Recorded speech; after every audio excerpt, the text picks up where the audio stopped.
to the Rolex wearing, diamond ring wearing, kiss stealing, wheeling dealing, limousine riding, jet flying, son of a gun, and I'm having a hard time holding these alligators. You're talking to the Rolex wearing, diamond ring wearing, kiss stealing, wheeling dealing, limo jet flying. We Rick flaring on her, flaring on her. We Rick flaring on her, flaring on her. You talking to the Rolex wearing, diamond ring wearing, kiss stealing, wheeling dealing, limo jet flying.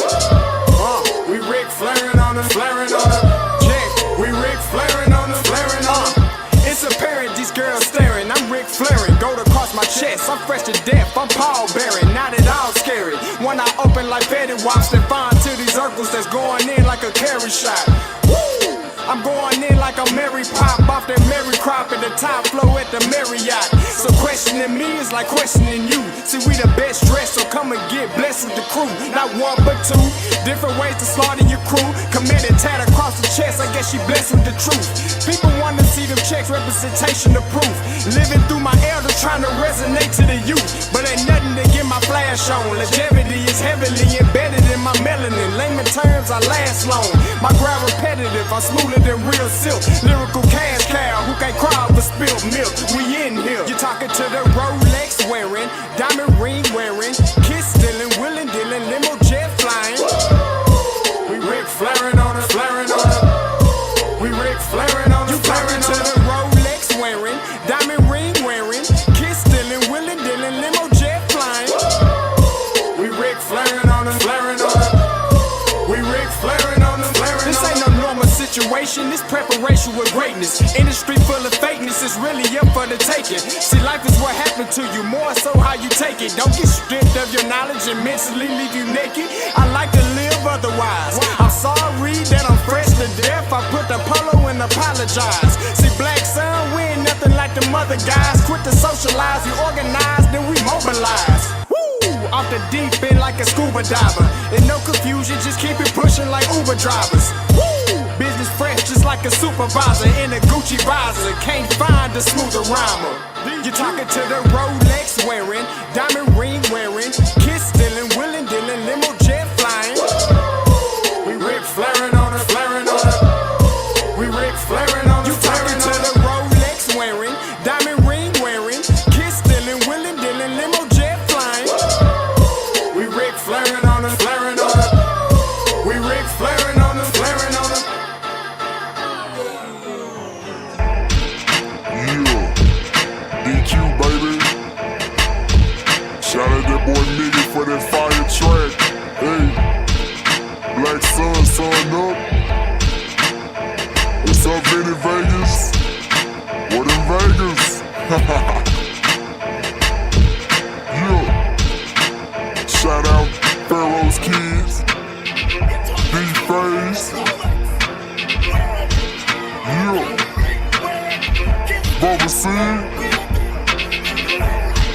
yeah, Rick flaring on them, Rick flaring on them, Rick flaring on them, Rick flaring, sun up, baby. Hey, yo, Scotty, we back. Yo, Appreciate you for reaching you a out. star. I'm like, hey, it's outspoken. A lot changed. Granted, the concept we still hosting. Giving you the fix you need when on the screen. The veteran, Captain Petty, giving you medicine. Come tap in. You know Scott gon' do what he do. Might not want to hear it, but here go the hard truth. Perry about the numbers, regret if you're not fact-based. When you run your lane, the numbers seem like a statue.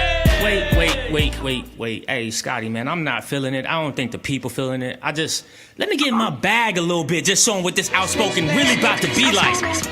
Outspoken, this is more than conjecture. These days they laying people off. So glad that we got our own. Hunger insatiable, made for you if you say you objective.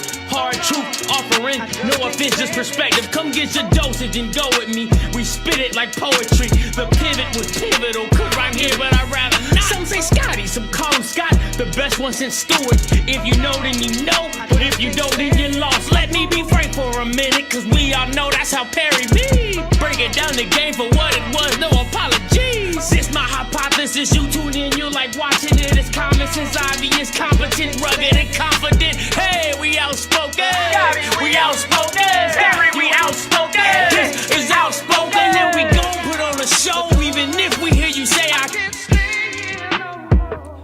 Outspoken. Hey, back. Yo, what is going on, everybody? Happy Monday night. You already know what it is. It's your boy Scotty back with another one. Listen, I got my hater blockers on because your boy and my picks was picking. Okay, my picks was picking. All right, but listen, you already know I can't do this. I'm my brother from another. Give it up for my boy, Perry White.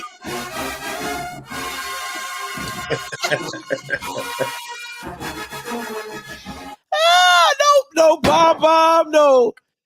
That you gotta play. Since I'm representing Mississippi Valley, you gotta give me Devil's Gun or something. Actually, I gotta find it first. Let me find it. Yeah, give me Devil's Gun. I think I can do that for you. Here we go. That's what I need tonight. No, I've never heard it. Pretty catchy little tune.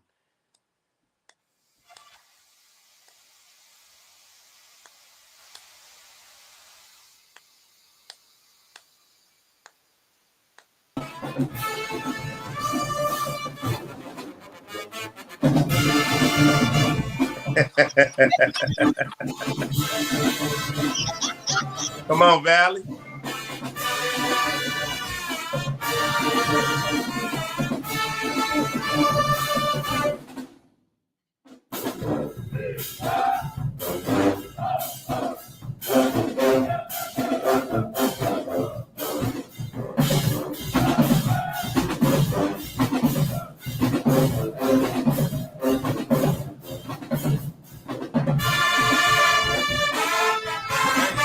Yay.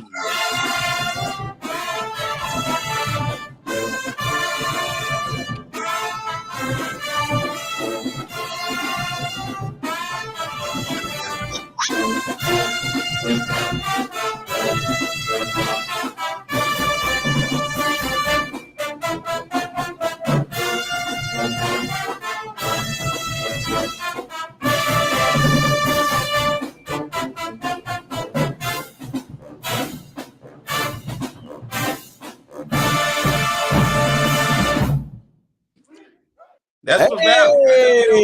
That's probably the most love they didn't got in a long time. Hey, I was thinking the same thing. I'm like, what other show gonna play anything about Valley? Okay, shout out to Valley, shout out to Mike. You know what I'm saying?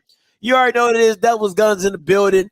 You know, FIFA, both of them. Hey, those secondary schools was playing. Well, one of them was playing, but you know. I'm putting on for the Delta today over in Itabena, Mississippi. I've been there before. You know, so I'm putting on today. I've been there too. A lot of y'all members ain't been there. I've been there. Me and Perry been there. Perry don't say I don't go nowhere, but I've been to Itabena. Of all the damn places. I've been to Itabena.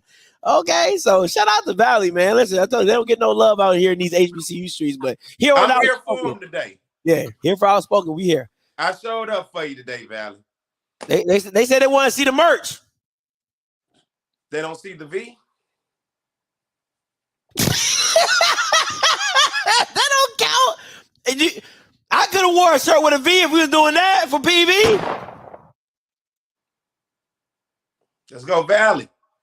Oh no, you ain't getting out of that one. No, I need to see. I had to pay $15.99 for my PV shirt. I held up my deal 2 weeks. But I still held up my deal. Bro, what's going on? Where your Valley shirt? Man, this is close as the Valley we gonna get around here in Baton Rouge. Wow. Yeah. Wait till I find some sales Valley merch. Amazon does. That's who does. This ain't got nothing to do with you to even be feeling that way. I bought my shirt. Did I say I was gonna wear it on Mike Reed? I said I was gonna go to Mike Reed's show and wear it. I don't know where you was going, but all I know is you need to wear it. I just, wore it. I'm supporting Valley today, man. So. Wow. Okay. Yeah. Well, I could have just wore purple then. Next time I don't know. Next time I won't wear a PV shirt. Merry Christmas. Yeah. I like how you try to smooth out of that one. Hey, listen, before we get started today's show, I want to give prayers to the friends and family of brother Jalen Burns. Apologies for his name. Major accident at Jackson State over the homecoming weekend. Just want to send prayers to his friends and his family. Listen, I know what it is to lose someone very close to you. So whoever he touched or whoever he was with or whatever, whomever, family he's a part of, we just send our prayers and our condolences out to you all. And if you are watching the show, I hope we can give you a little bit of laughter during your time of tragedy. You know what I'm saying? So, but want to definitely do that. All right, listen, starting off on hot topics.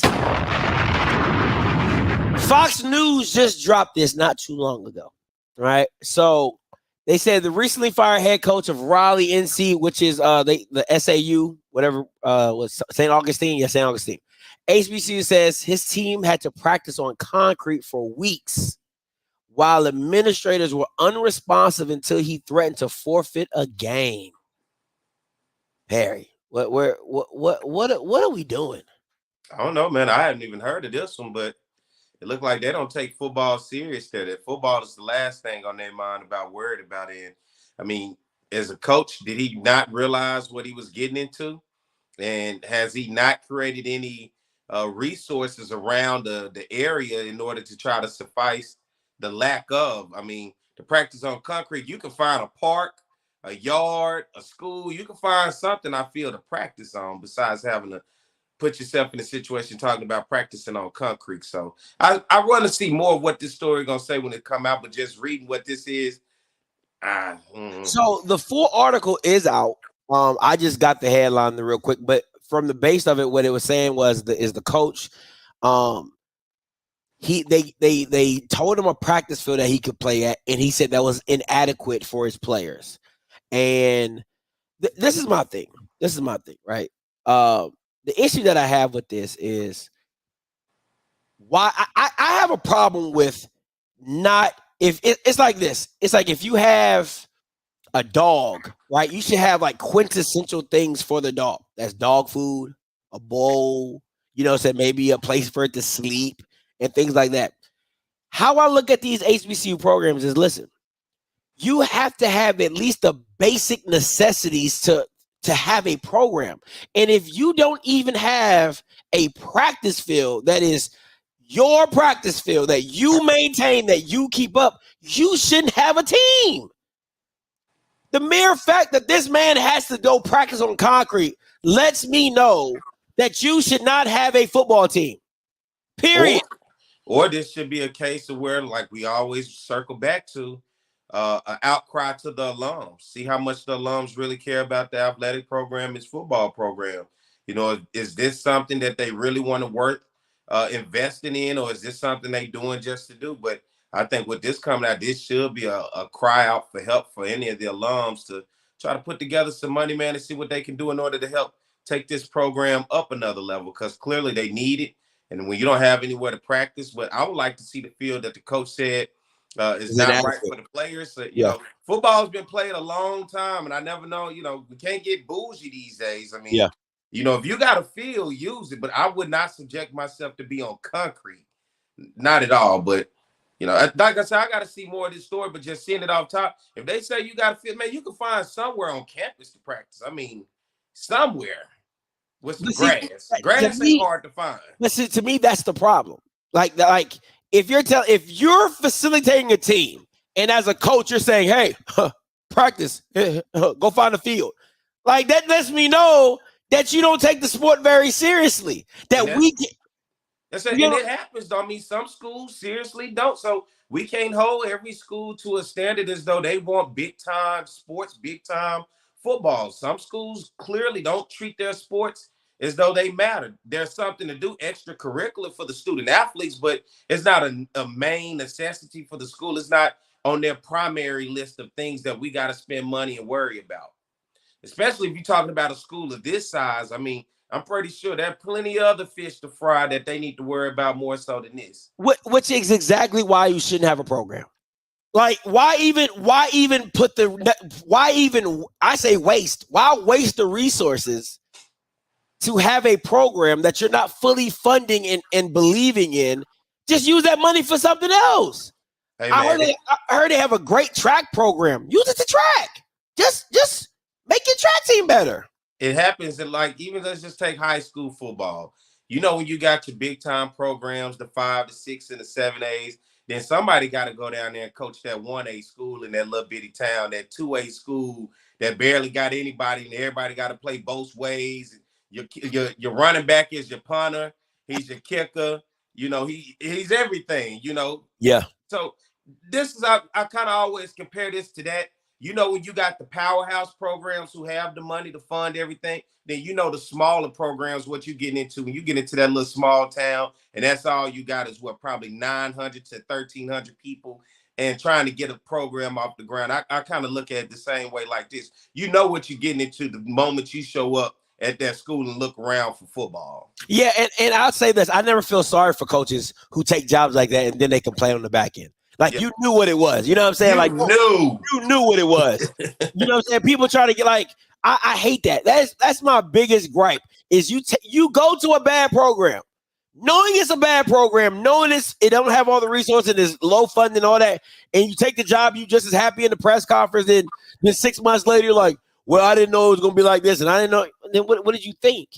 What did you think? They've been through 4 coaches in 5 years. What did you think? Mm-hmm. You know what I'm saying? So what's going to make you special? You know what I'm saying? So I mean, if I'm coming in, the first thing I want to say, where's the stadium? Where's the practice field and weight room? And where's my office?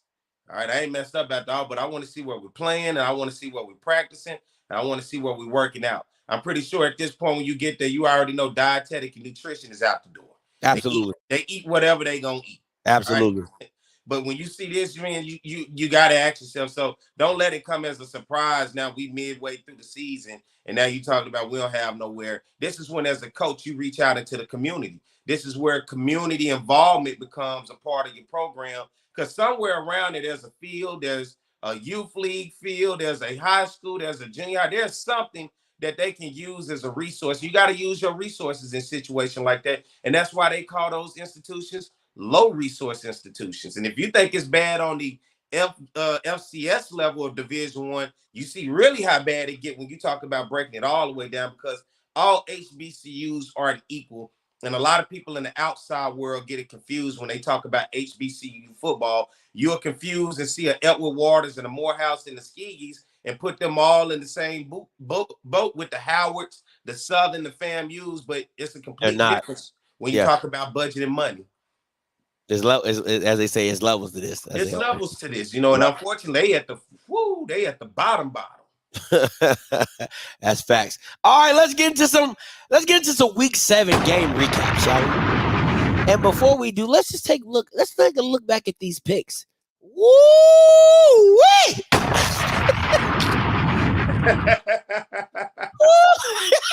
Everybody ought to be ashamed of themselves. Grambling, Jackson, UAPB, Prairie View. Everybody ought to be ashamed of themselves, man. I thought y'all was better than that. Boy, listen, you talking about a rough week. You hate to get that test back with all that right there on it. Hey, listen, I don't want to take this home to nobody to see this. Man, well, let me tell you this. Well, you know, me being the picker that I am, I went with Texas Southern. I didn't get shut out. You know what I'm saying? You know what I'm saying? I felt like that was a game that he had to have, you know, and he did. He got it. I'm going to tell you one thing right now. I'm not picking PV over another white institution ever again in my life. Never. Never. I knew it. And I see, I ain't going to lie to you. I got kind of caught up in the hype because when they play Abilene Christian, they had a whole bunch of yards, but they ain't come up with no points. So I'm thinking, oh, they're going to get it right. They're going to do this. They're going to do that. We'll get to that, but I'm never picking PV. I swear to God, over a white institution ever again. This is what the SWAC could do to you. Here we go. Listen, and something told me to go with Tennessee Tech. I could have swept this one. I could have. I wanted to give South Carolina State the credit. They couldn't do nothing right. But hey, I don't know if this green go both ways tonight, huh? Does the green go both ways? Hey, I don't know. I don't know. Pause. No homo, but I said behold. Got that ass whooped. All right, and then we both went with Howard, and then Harvard, and then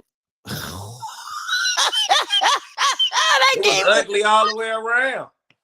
I'm talking about it was just ugly, bro. Oh boy, if that wasn't the easiest pick in life. Oh man. But you know, Hey, listen, the comeback is real. The comeback is real. Do you hear me? Remember week 7. Week 7 let me down. I mean, Oh boy, that comeback is oh, here he come, boy. That train. I'm coming. No I homo. can't believe this, man. All right, let's get into these games. Harvard versus Howard, 48-7. Listen, oh Jesus, I watched the first half of this game. You talking about overmatched and overwhelmed. Man, Harvard came out the woodworks and just put it on them defensively. Isaiah Abbey, running back, 16 carries, 120 yards. Quentin Williams, man, turned back into the pumpkin that I thought he had risen from. The same issues that I saw with him last year with some of the decision making. I thought he had gotten it fixed.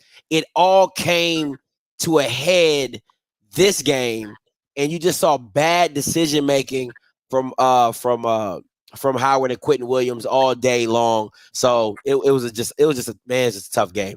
Quentin Williams 11 to 22, 111 yards, 1 interception. What you got, P? You know, simply the stat that caught me when I looked at this game was Harvard's day on the ground. 341 rushing yards in this ball game. I mean, Howard couldn't stop it.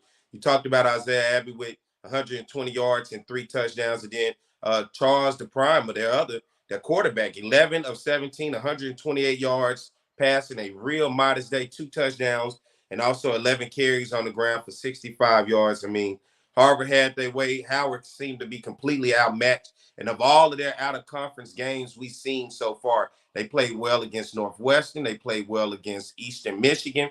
But this one seemed to be one that just completely got away from them. Yeah, they looked overwhelmed. And they weren't doing anything exotic or spectacular. It was just like fundamental football. Fundamental football. And in the beginning, it looked like Howard could get something on the ground with Eden James. But after a while, that kind of fizzled out because after a while, you know, it was either a turnover or a fumble or is it something bad would just happen. I think Quentin Williams got hit. They were going into score and he got sacked in the back and fumbled. And it was just little things like that was happening throughout the game. And it just got away from him. So yeah, that was a tough one to watch. Tennessee Tech, South Carolina State, man, this game was 7-7 for the longest. South Carolina State came out the gate, scored on a long, I think, like 45-yard pass to Juwan Howard, the freshman. And Tennessee Tech just kind of wore down South Carolina State late in that game, got some touchdowns late in that game, and eventually pulled out. Jordan Potts, 16 to 22, 202 yards. Juwan Howard, freshman running back, 9 carries, 34 yards, but 3 receptions, 93 yards, and a touchdown. That freshman is special. He is something special. I don't know how they got to give him the ball in many, many chances, but they got to give him the ball. You know, South Carolina State couldn't run the ball this game, only 50 yards rushing of their 274 total yards, but Tennessee Tech had a balanced day, 202 yards in the air, 200 on the ground for 402. And Corey Fields Jr. also 17 of 34, 224 yards, 1 touchdown and interception. He just didn't get the plays that they needed in this ball game. But on the other side, you talked about Potts being able to do what he did for 202 passing yards, and their running back, Justin Pagese, 21 carries for 110 yards and a touchdown as well for Tennessee Tech. Absolutely. Here we go. Yeah. I'm not wasting my time.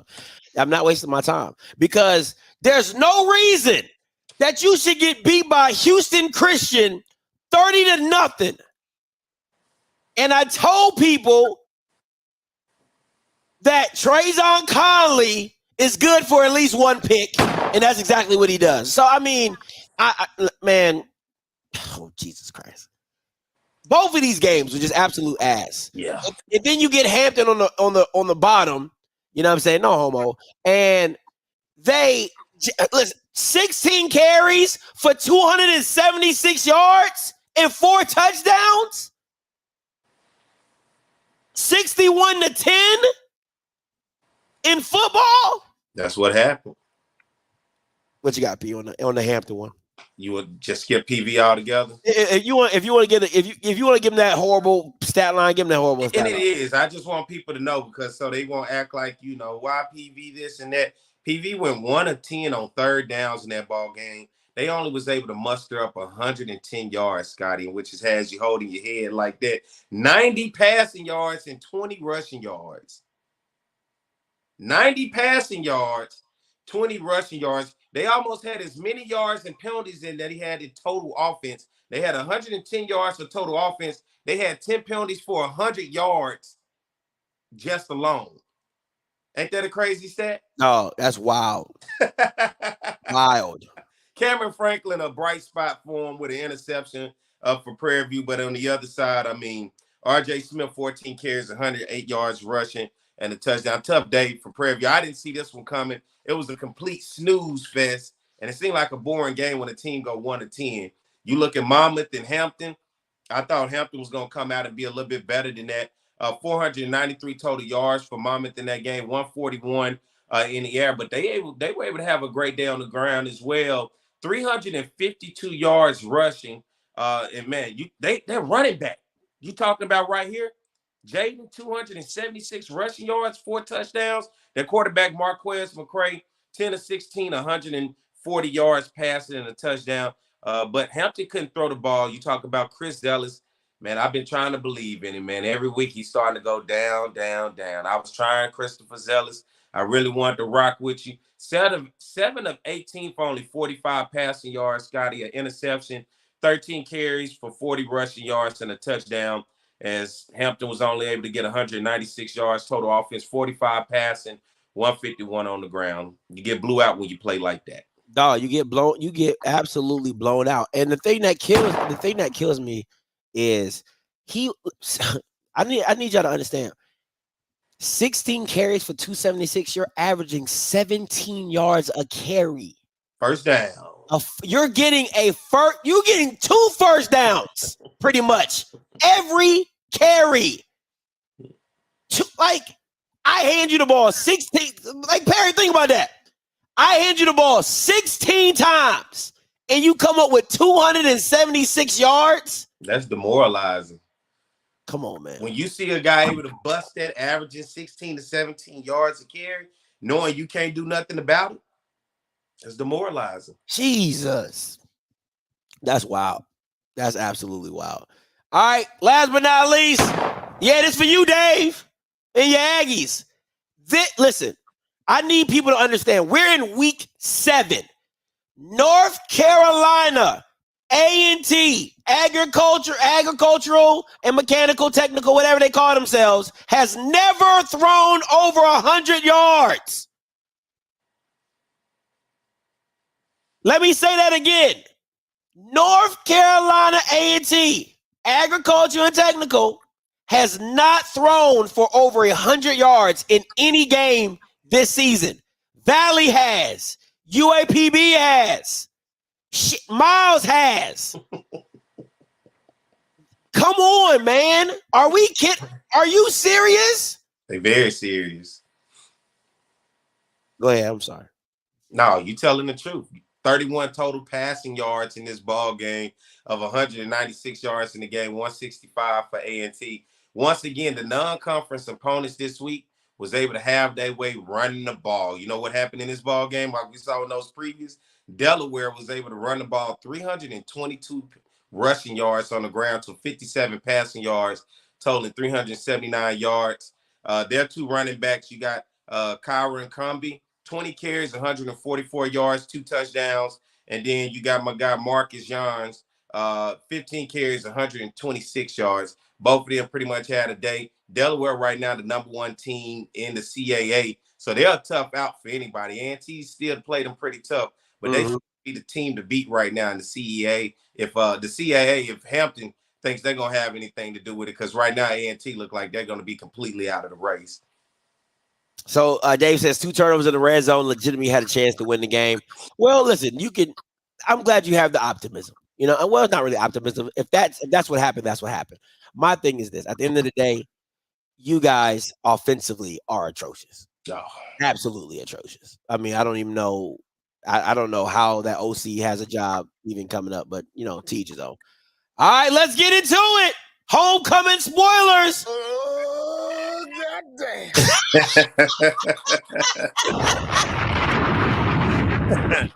Do it again.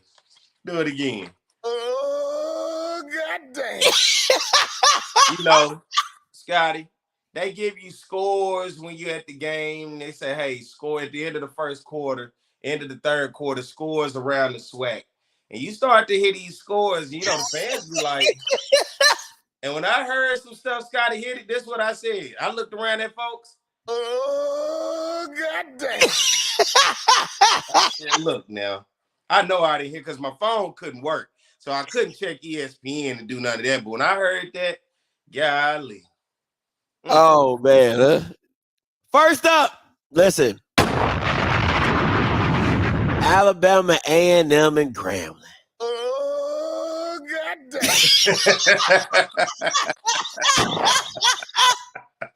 For this score and for what happened, oh, yes, you most definitely need a. Oh, goddamn. We wearing that out tonight. No, first of all, 9 of 22 for 100. You might as well make Xavier a running back. Like, I just want to be very clear. 9 of 22 for 127 yards as a quarterback is atrocious, right? But 16 carries for 193 yards and 3 touchdowns. Let me tell you this. I don't care what A&M fans say. None of that. I don't listen. Listen. Y'all get A&M fans are the most finicky fans. They'll be like, oh, Quincy Casey, oh, Xavier Langford. They just as flip-floppy as Connell Manor. Let me tell you one thing. Cedric Thornton needs to be fired. If I'm Grambling, if I'm an alum, if I'm a booster, if I give $1 to Grambling, I am going to whoever's going to listen to me and tell them Cedric Thornton should not have a job at Grambling State University in Grambling, Louisiana, exit 81. Okay. A lot of exclamations in there. I need to know exactly what we're talking about this time because, listen, the issue is this. Is that the same thing keeps happening with Cedric Thornton. It's the same thing that happened against Hampton. It's the same thing that was happening against Florida Memorial. He can't stop mobile quarterbacks because he keeps running his stupid ass cover 0, cover 1, and people turning their backs and nobody's spying the QB. And it's asinine. It's just absolutely asinine. It doesn't negate Grambling not being able to score points because they're supposed to be a high-powered offense. I've been preaching about them having this high-powered offense, and if you can only put up 24 points, that's a problem. This should have been a straight-up shootout, 45-41, 45-42, whatever. You know what I'm saying? But absolutely ass. Absolutely ass. Go ahead. I'm sorry. Film breakdown of Grambling's defense. I surely will. I surely will. When we start running into stuff like this, man, this give you ammunition go ahead and do your breakdowns on these coordinators and coaches, man. I'll say this, and you guys are hearing it first. I'm in the works of having a show every Tuesday with Hugh Jackson. So it's in the works. So we'll see if he comes on this Tuesday. We're trying to figure out the times and everything like that, but he already gave the A-OK that he was down for doing it. I'm trying to get that Pat McAfee, Nick Saban type of feel. So, Scotty with Hugh, you know what I'm saying? So we're going to try to set that up for y'all so I can ask the hard question because they ain't getting asked in the conference. Okay, they let anybody in the conference. I mean, you post an article, you write a blog, you can go ask a question other than me, but we'll see. Are you media now that you writing articles yourself? Yeah, I am writing articles. I'm still not media, but it's okay. Where we want to go? We want to go to this A&M Grambling game. Yeah. Stay with it.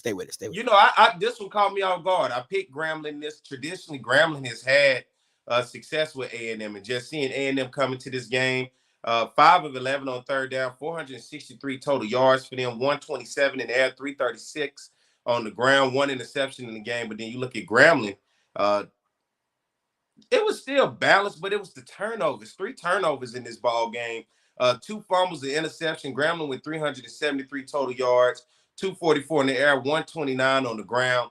I like Antonio Jones, man. The 6 receptions for 99 yards and a touchdown, man. I think he can be something special. But then you look at Miles Crowley, 21 of 36, 244 in this ball game, a touchdown and interception, but also 4 carries for 11 rushing yards. And he got it done on the ground. He got a touchdown on the ground, Scotty, looking at it. But Timothy Mann Jr. on the other side for Alabama A&M, able to get an interception in this game, getting that against Miles Crowley. So, A&M's defense being able to force a turnover by interception in those fumbles really helped him out. But Xavier Langford, just what he was able to do with his legs on the ground. What would you like to see Langford and Quincy Casey in the game at the same time, being able to run some stuff?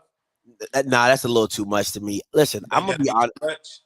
I think it's a little too much. Just having really want Langford at this point.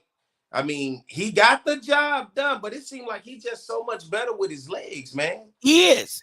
And that's why I say he's not a quarterback, right? It just is what it is. For me, is this. I think this is what Xavier Langford does for Connell Manor and DT. He bails them out on bad plays. When things don't go right, he can run and get something going. And Quincy can't do that. So I just don't understand why even go back to Quincy when this is the guy you wanted to be the starter in the first place. Like, he is not. If he okay, I'm not trying to. Listen, I think Xavier Langford is a good dude. I met him. He's a great guy, great personality. He believes in himself. All I'm saying is this: for whatever reason, this is what they are. This is what they are. And if you have a defensive coordinator who has some common sense, Xavier Langford's not a problem. He can barely throw the ball over 20 yards accurately. You squeeze the field down and make him throw the ball. That's how you make when Xavier Langford is in the game, you make them beat you throwing the ball. That's how you win. That's how you beat A&M when Xavier Langford's in the game. And when Quincy Case is in the game, you put so much pressure on him, right? You blitz him until he can't get his head out of his ass. You know what I'm saying? So that's how you attack both of those quarterbacks. But to me, if A&M wants to roll with this, it's a short leash, because other teams with smarter defensive coordinators and better defensive players, that's not going to be effective. That's all I'm saying. And good win for A&M, man. Good Absolutely, they needed it. But Grambling. Oh, goddamn. Come on, man. What's up, Wilkerson, man? What's up, my guy? Next up. Shit. Oh, goddamn. Valley put in. Run that back for me. Oh, goddamn. That's what it was when I saw that score and I got home, man. I said, hit it for me. Oh, goddamn. I can't believe this, man. The phone ain't been working all day, man. I finally get home and see that. I said, man, I cannot believe this, bro. Dog, when I was checking the score as the game, I said, I know you lying. I thought somebody was like, hey, because I was doing a watch party while the game was on. So I thought people were just joking with me. You know what I'm saying? Like, oh, Scotty, Valley. When they said 35, it was like 35-14 or something like that. I said, I know you lying. I know. I said, Valley out there putting them to the shed. Boy, they whooped that ass. So, but Tijerian Williams, 19 of 29, 265, 3 touchdowns. Kirsten Rogers, 10 carries, 101 yards and a touchdown. But this is the thing to me with UAPB. They played 4 quarterbacks in this game. 4 quarterbacks. How can your offense get any kind of continuity with playing 4 quarterbacks? You deserve whatever you got down in Enabina, Mississippi. What you got, P?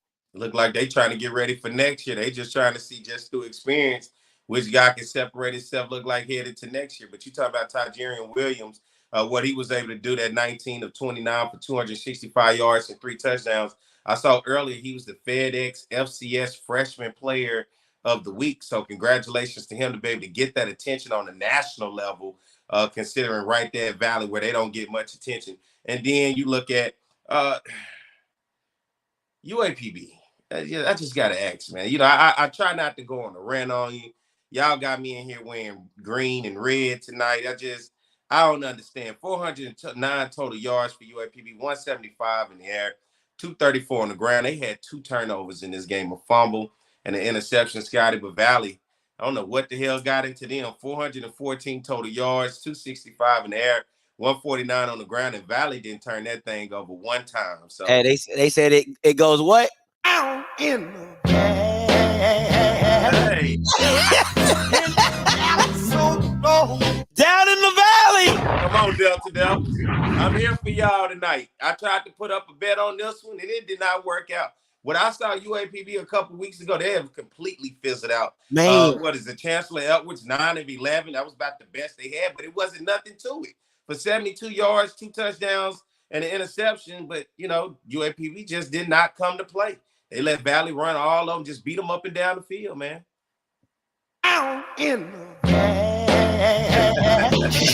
That make you get low with it. That make you get low with it. All right. Let me say this. I watched the first half of this game. I'm going to go back and watch it more intently. First of all, he reminds me of Klein Peter from Miles, big kid, like David Garrard big, like just wide and stocky, no homo, right? But they got a receiver on Valley. The Bama got to be 7'12". Dog, I swear to God, that Bama is huge. He's at number 84.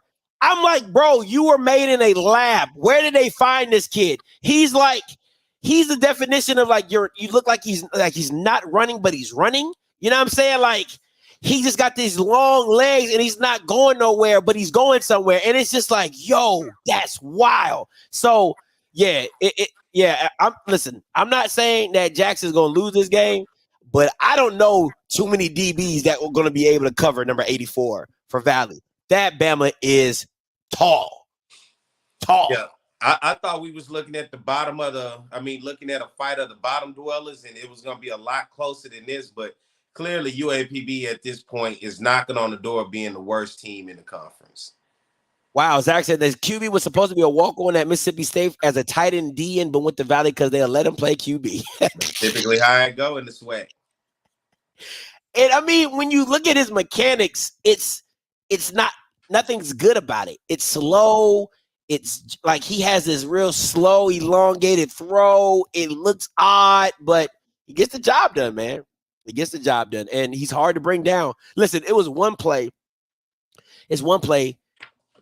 The kid is blitzing. He's so big, bro. He literally just swims, move the guy, sidesteps. Those are dart touchdown. I mean, the kid he's not bad. He's just different. He's just different. What are you thinking about Alonzo Hampton at this point? I mean, do you give room, understanding that it's year one, that he didn't get anything from Doc Gamble last year, and that this is truly going to be a build for a program? Yeah, my thing is it's only so much. Okay, Hampton sells you on the hype, right? Because his energy, you're like, oh, I want to root for them. But then it's like you go from playing Tennessee State competitively, you go from being up on A&M, you know what I'm saying, playing Tulsa tough, and now you get waxed by MVSU in Itabena. It's just like what it's like a roller coaster. Like you're expecting them to keep going up, but then they just hit this big dive. So how they bounce back is important, and it doesn't get any easier.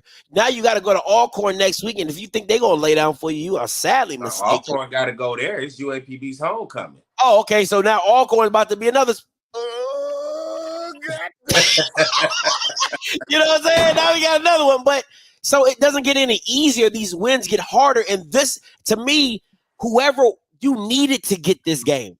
Valley needed it just as bad as UAPB needed, because you just need to get off the slide of losing. But it is what it is. You don't go get blew out at Valley though. That's just not what you do. Come on, blown out.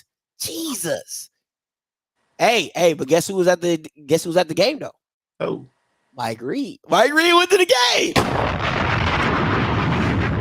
So he gets saw him there. Did anybody actually lay eyes on him?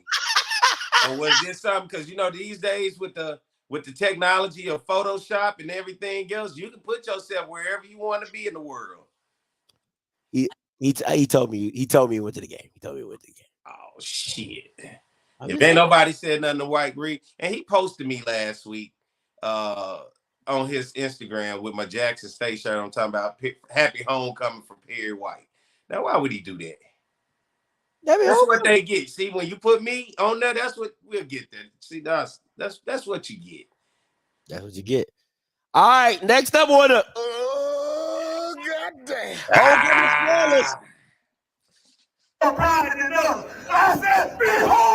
I say behold. Oh, I put the wrong. Oh, I didn't change the stat for Norfolk. I see with Miles Crowley playing for Norfolk. Yeah, right. You know what I'm saying? I'm like, how I get everybody else right, and I skip over that one. But Norfolk State loses a thriller. Tennessee State was up 17-0 for the longest. Norfolk chipped away at it, scoring in the second, third, and the fourth quarter. But in the end, Tennessee State's defense came to play. D-line was amazing. The stats here: Jordan Grant, running back, 21 carries, 84 yards. Jalen Rouse, 17 carries, 68 yards. Listen, I don't know if you have this, Perry, but I think he ran the ball with 9. It's either 8 or 9 running backs in this game. Yep. Norfolk State used. Jesus Christ! They went down the line just yelling names. Got it, Perry, Mike, get a carry, Steven, anybody, just come on. Yeah, but Norfolk once again just can't close games out. I mean, everything that they played in this year has been this. Right there on the cusp. You just look at the fourth quarter, and I told you that's exactly what Dawson Odoms told me. Closing it out a few weeks ago. Said, man, this is a young team. I just got to get them to understand they're playing 4 quarters of football. And this team just seemed like, and this is why I had them as my dark horse, and I'm still going to rock with them because they have the potential, and you see it week in and week out. The potential is there. 3 of 12 in this game on third downs for Norfolk, 279 of total offense, 129 in the air, 150 on the ground, 1 interception in this ball game. And for Tennessee State, well played, 5 of 13 on third downs, 347 total yards, 131 in the air, 216 on the ground. They had an interception. And you look at, I saw something that they had put out on social media, and it seemed to be Eddie George calling out to the Tennessee State fans saying, we need your support. We going to get the success and win games, but we need your support at the games. And so, with the games and the way that they win in and the things that they're doing, this is Tennessee State we haven't seen in a while. It looks like Eddie George is starting to get that thing headed in the right direction, especially with the non-conference victories that they've been able to get and the conference victories, being in the Ohio Valley Conference and then going out and getting the victory against Norfolk, who I think is a pretty good formidable opponent. But it was homecoming at Tennessee State, so they was able to get it done. But Eddie George seems to have that ship headed in the right direction. Dawson Odoms and his team, if you look at them, just have not been able to close out games. But it's been right there in the grasp for them all season.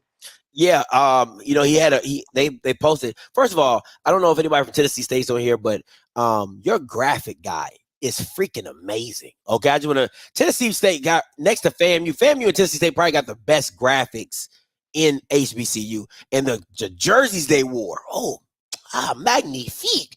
Black and that dark black with the little stripe of dark blue and the red. Oh, that thing was fire. But there's a video out with Eddie George talking about this the best start 4-2 since 2017, and then yes, the article that came out in the post game talking about people supporting and not just having to support just HBCUs, but coming and staying for the game. And I say this all the time, and you guys can say whatever you want, you can clown me, whatever. HBCU fans are not football fans. No, they're not. They are event fans. They like the event. It's completely different. And I had a friend call me. He's a Jackson State alum. He's now at a PWI, and he called me yesterday. He's like, man, Scotty, man, I heard you talking bad about us, about us as fans. He said, but man, it's different out here. Like, they stand up the whole game. They're yelling on fourth down. They're doing this. They're doing that. He's like, I go to Jackson State. He said, I'm rooting for the team. Everybody looking at me like I'm crazy. I'm trying to get loud for third down. He said, everybody looking at me like I'm crazy. And I told him, I said, Jackson State, the one thing I said, we'll get to that game, but the one thing I said about that game was you got to take the crowd out. And as soon as Alabama State got up, I knew the crowd. Jackson State, I was at the Celebration Bowl. You talking about quiet. You in the biggest game of the year. Them boys was, I'm telling you, it was like a mouse pissing on cotton how quiet it was. You know what I'm saying? So I know how that fan base is once they're down. Now, if they're up on you, the band rocking, the pom-poms get the flying. Same thing at Alcorn. When Andrew Body was giving them the work last homecoming. Oh, goddamn. Right? When he was giving them the work, I ain't hear no ooh, ooh, ooh, ooh, ooh. I ain't hear none of that. I ain't hear none of that. Sounds of the dynamite, doing my. I ain't hear none of that. So that's just how HBCU fans are. You know what I'm saying? They're not invested in the game and truly being a home field advantage. But let's move on. You got to give them reason to crank up that band, man. I got to give them a reason. And then you know what made me even more upset about that game at Alcorn? The Ocean of Soul wasn't even playing. They winning. They over there sitting on their hands. I was like, why y'all not playing? Y'all winning. You needed something to go and get going with. You need that pop-on music. I wanted something. I was lit. I was hyped. I was like, yo, let's get it. You know, Maybe they was in shock. They probably was. Yeah, the Ocean of Soul don't see many wins for Texas Southern. So, you know, they was a little bit in shock. Hey, you know, when you got Andrew Body, you better get used to the wins. Anyway, so, well, they might not have them no more. I don't know. Anyway. Let's talk about this win, though. Texas Southern goes down to Daytona. Oh, goddamn. It comes out with the dub. They did. Man. Now, I'm not the one to say I told you so. But I said Texas Southern is too talented to lose to a Bethune-Cookman in Little Bill. It just ain't, and it makes sense to me. And they did exactly what they were supposed to do. Ladarian Owens, 19 carries, 163 yards, 3 touchdowns, and I believe he was returning kicks and punts. So just an amazing day by Ladarian Owens. If anybody should have been the player of the week, should have been Ladarian Owens. 19 carries, 163 yards, 3 touchdowns. And Bethune-Cookman, Jimmy Robinson, the third, 17 carries, 98 yards, and 1 touchdown. What you got?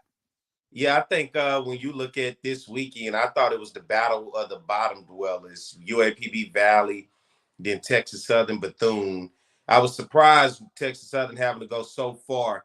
And maybe would that take a toll on them? It was Bethune. Wasn't it Bethune's homecoming? It was, but Oh, God. yes, it was. It surely was. You know, and for Texas Southern to come out, and you talked about Ladarius Owens, to add on to that 19 carries, 163 yards, and 3 touchdowns. He had 4 kick returns in this ball game for 142 total yards.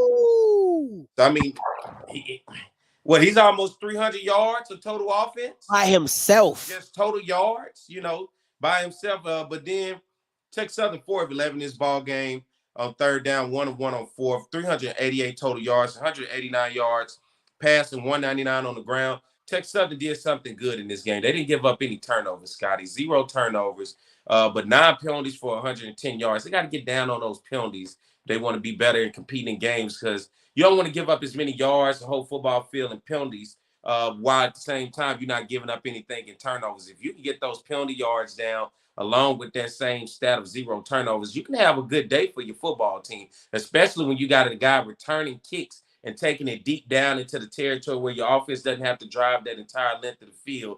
And they've already struggled, but he seems to be what they call the bell cow for Texas Southern by getting it done any way possible. That's one of the ones when you coach look around, every time you look up, he in your face like, I got it.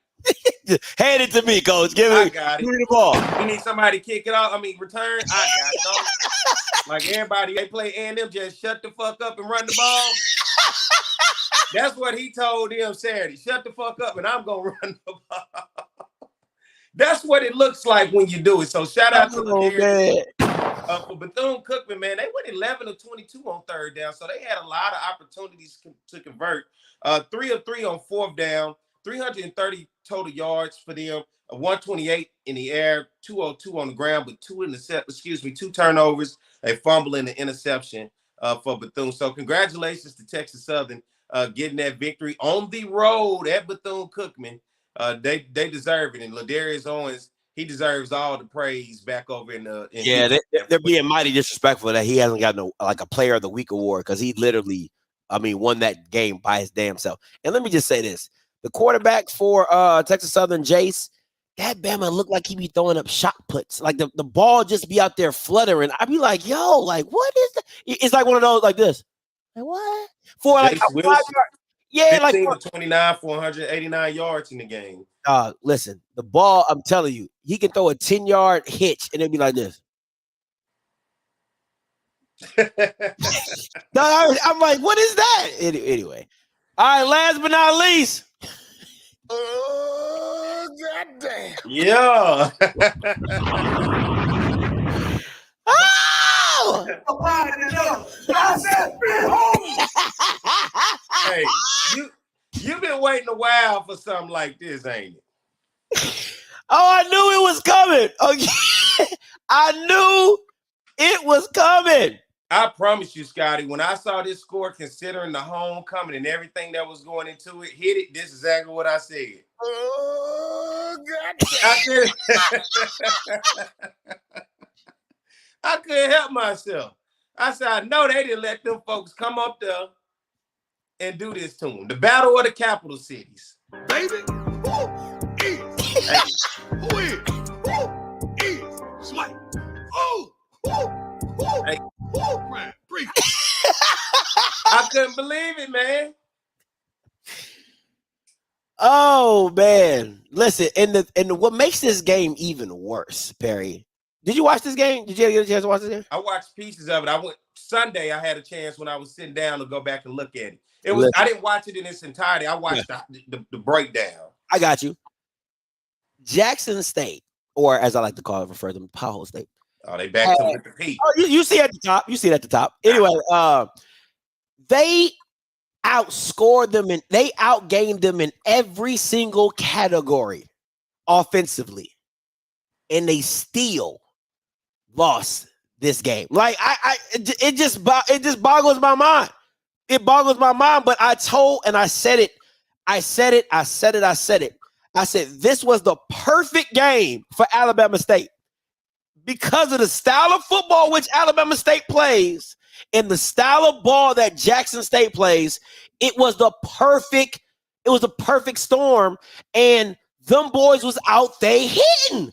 Adrian Maddox, Mikey Victor, all the big names that were supposed to show up showed up in this game, and they did what they did. Now, last thing before I'll turn it over to you, P. I've been hearing about this person, Seven McGee.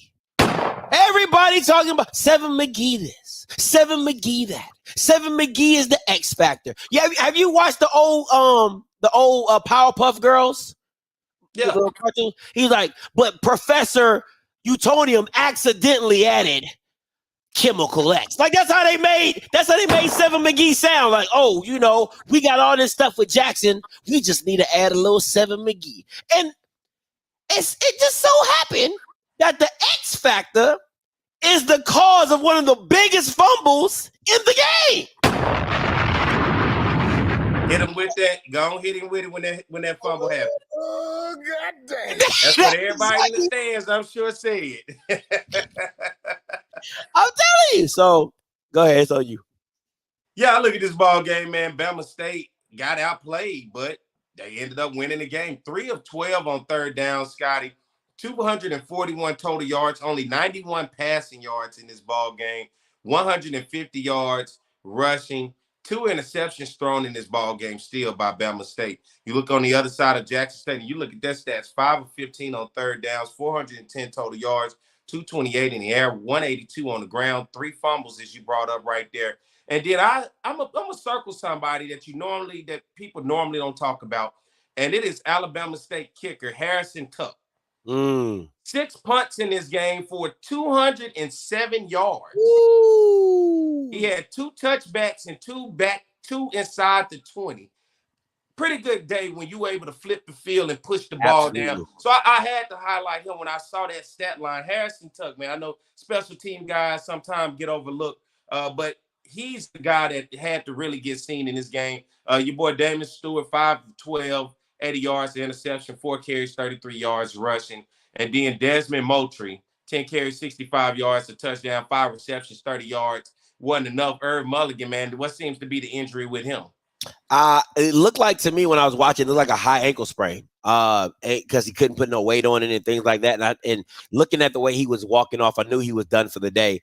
That was to me, that was the game-changing moment for Jackson, was Irv Mulligan going down. No matter what you got from Moultrie, he's just not Irv, right? Was that just Bama State laying the wood down on, they were just hitting. on Mulligan? They was just hitting everything that moved. I mean, like it's just that simple. They was hitting everything that moved. Even with Bubba, he was missing some tackles that usually he don't miss, but they were just hitting everything that moved. And listen, the Adrian Maddox hit in the first quarter.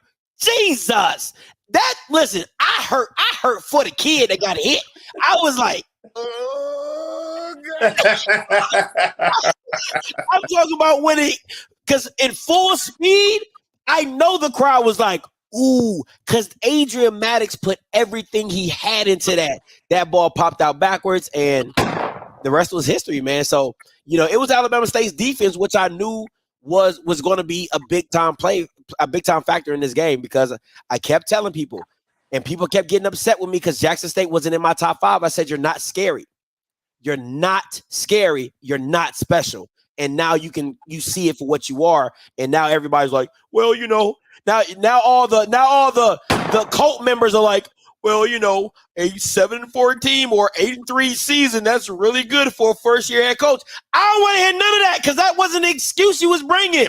Start at the A, finish at the A. You remember a couple weeks ago when we was on here and y'all was jumping down my throat with Southern Mike Reed, like, pull up the schedule. Pull up the schedule. Let's see. Oh, it's easy road, Scotty. It's all the way, Scotty. Hey, you got to play a game at a time. And this one meant so much to the conference. And I thought probably should have had more eyes than what, if Dion would have been there, no doubt about it. But just the simple fact of how everything went down last year, this was the game that put a lot of attention on Eddie Robinson Jr., considering what he said to Coach Prime. And then for Jackson State to say, you know what? We beat y'all for y'all homecoming. I schedule your ass for our homecoming. It almost was not even almost. It was truly disrespectful. It was. But I've seen it said that Bama State, don't let it fool you, that they're 7-3 in the last 10 meetings against Jackson State. So you got to turn some heads. Don't let them last 2 years fool you. And let me make this very clear. Where is this Bama's dunce hat at? He was talking. See, this is why I can't. First of all, I already told you, somebody that looks like that should not be a strength and conditioning coach. You don't go to a trainer who doesn't look like what you want to look like as a trainer. That don't make sense. If you look like me and you trying to train me, I'm not paying for that. Do you understand what I'm saying? The guy looks like he eats Arby's every other night. So then he had the nerve to tweet this, and I made sure I saved this one. This is going to be the strongest, fastest, most violent ever seen. Yeah, all right. Yeah, all right. Oh, yeah, this receipt will always be. Listen, I got this in my favorites, in my pictures. I'm ready. I'm dropping it anytime I get. He needs to hold that L. Hold it. Hold it, my boy. Hold it. So, yeah. You know what TC said when he had to walk across that field to go shake Eddie Robinson's hand? Oh, God. Hey, you know what he had? You know when he was walking up to that post game presser? Uh-huh.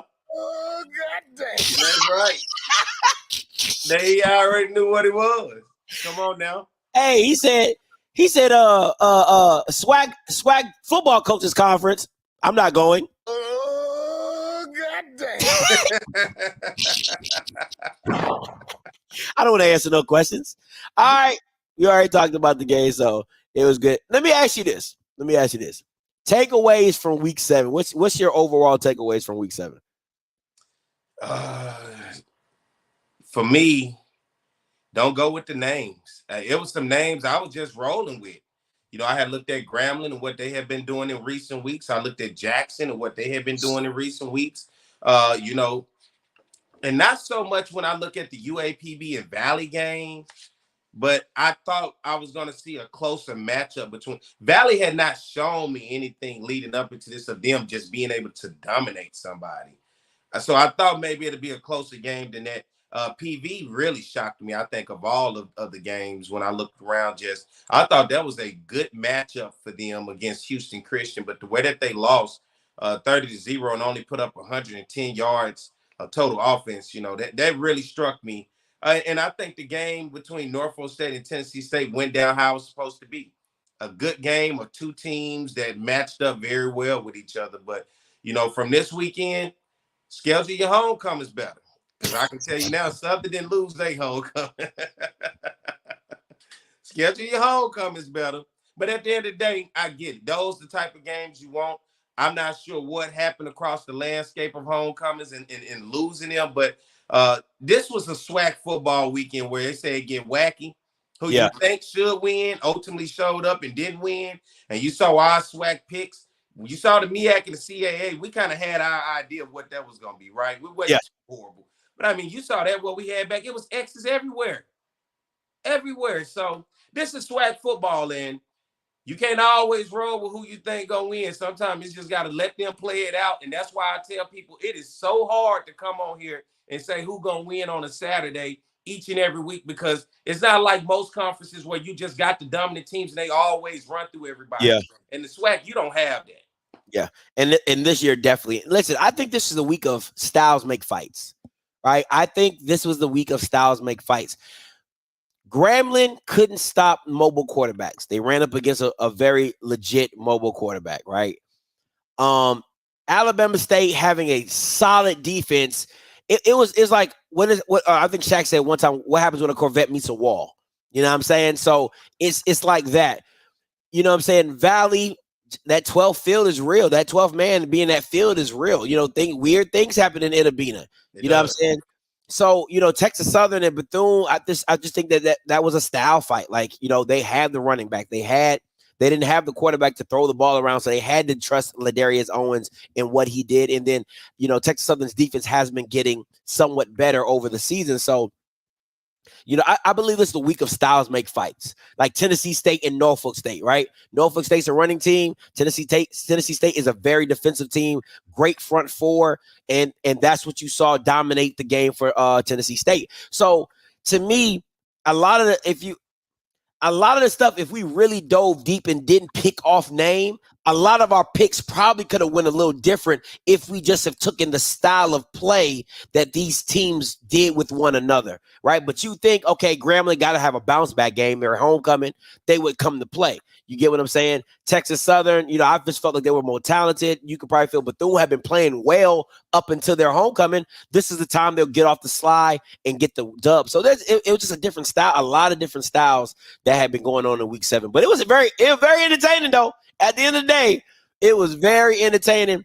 And for me, and I like what Paris said, the NFL was wild this week too, with the Browns beating the 49ers, the Jets beating the Eagles. So styles make fights. That's how it works in football. And something we haven't said on here very often, if not much, congratulations to the Alabama schools, Alabama State and Alabama A&M, getting victories over formidable opponents. A&M going on the road at Grambling, beating them for their homecoming, and Bama State going on the road, beating Jackson State for their homecoming. That matters, and that got my attention. So congratulations to Alabama State A&M. That's a good momentum to have getting ready to head into the Magic City Classic. Understanding that both those teams were able to go on the road and make it happen. Absolutely. What's that? I know it's not this weekend. It's next weekend, right? Magic City Classic. Is it this weekend? I don't think. Is it? Nah, because you didn't send it to me, so I think it might be next weekend. Yeah, I don't know. I do my picks. When the Magic City Classic is? Did I do? You got my picks? Yeah. I don't think I had that. Yeah, October 28th. Okay, so yeah. I think they're both on a bye week this week because I didn't see no games with either one of those. Well, this is a good weekend for them, man. I know it's been a long since we said, because these are two teams that we hypercritical of. When you look at Connell Maynard and Alabama A&M, and you look at Eddie Robertson Jr. at Alabama State, we've had a lot to say about these guys, in terms of the direction of programs and where they're going. But for them to get the victories on big road games, and if you had to say which one of those games probably was the best one out of those Alabama schools? Was it A&M going on the road beating Grambling, or was it Bama State going on the road beating Jackson State? Bama State beating Jackson. Give me a reason behind that. The reason I give Bama State and Jackson is simply because of one, the history that came into that game, right? And then what Jackson's expectations were for their team, right? They were supposed to be the FAMU of this year, right? Of just, hey, we lost the first game, but we gonna beat the rest of you suckers. You know what I'm saying? Like that's how it was really supposed to. That's how it was championed in the beginning of the season. They might not say that, but that's what they thought in their mind. Well, we probably ain't gonna beat FAMU, but we'll beat the rest of you jokers. And they have a really easy schedule coming down the back end. Alabama State comes into your homecoming, knocks you off that porch, knocks you off any chance of being a SWAC champion or going to, playing for the division. So it has to be Alabama State. To me personally, has to be Alabama State. A&M had a good victory, had a real good victory. Never hadn't won in the hole and since I don't know how long, right? But to me, has to be Jackson. It has to be Alabama State over Jackson because if we're talking about favorites, Jackson had to be a huge favorite over Alabama State. Had to be. So I was going to go with Grambling as a bigger favorite over A&M just because of the success they had because of what we saw with Grambling's offense. I just thought Miles Crawley and the guys were going to get it done. A&M had kind of been up and down. You saw what they looked like against Division II opponents, and then when they started to play their own level, it was struggles. But I didn't see them coming out being able to win the fashion way that they did against Grambling. That really surprised me the way that they was able to beat Grambling. Yeah, I thought it was going to be a shootout. That was always in the back of my mind. Like, hey, this game is going to probably be in the 40s. You know what I'm saying? 41, 42, 42, 44, something crazy like that. Because Grambling's defense is just that ass, right? So that's just how I knew it. That's why, to me, I knew Alabama State offensively is sort of inept, but their defense is legit. And I just thought that was a perfect style for them. That's why I thought that was a great win because they won off of what they do well, which is play defense. So, and the last one before we go, I was just really, really surprised at Howard versus Harvard. Just considering how Howard had played in non-conference games before with the Eastern Michigan, with the Northwestern and everything else. But to see Harvard just really take it to him, and we said fundamentally sound football, man, they got dominated in that game. And I knew Harvard would have some success, but I didn't think it was going to come like that. Mm-hmm. So we shall see. We shall see. All right, let's keep it pushing. HBCU top 5. Now, one person's top 5 did a lot of jumping compared to the other person's top 5, but we'll let that be the discussion.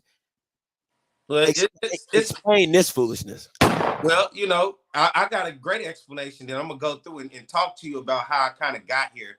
Please. And when I look at rankings, I look at it in the same way when you look at it on the big level. What have you done for me lately? I'm not looking at the potential. I'm looking at what have you done for me lately. So let's look at this top 5, and I'm going to go with Southern University. Please start there. Please start there. I will start there. Southern right now 3-3 on the season, 2-1 in conference play. They've won 3 of their last 4 games, Scotty. That has to matter. Won 3 of the last 4 games, beating Alabama A&M, UAPB, and Lincoln. It may not seem like much, but winning games is what matters. Lost to Florida A&M, who's first place in the SWAC East. So right now, Southern, when you look, there's a lot of teams that's just falling apart who started stronger than Southern and who we thought were going to be in a position to be better than Southern.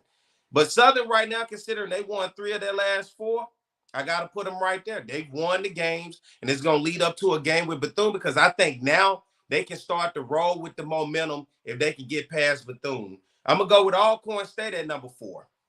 Alcorn State 3-3, 2-1 in conference play. Guess what?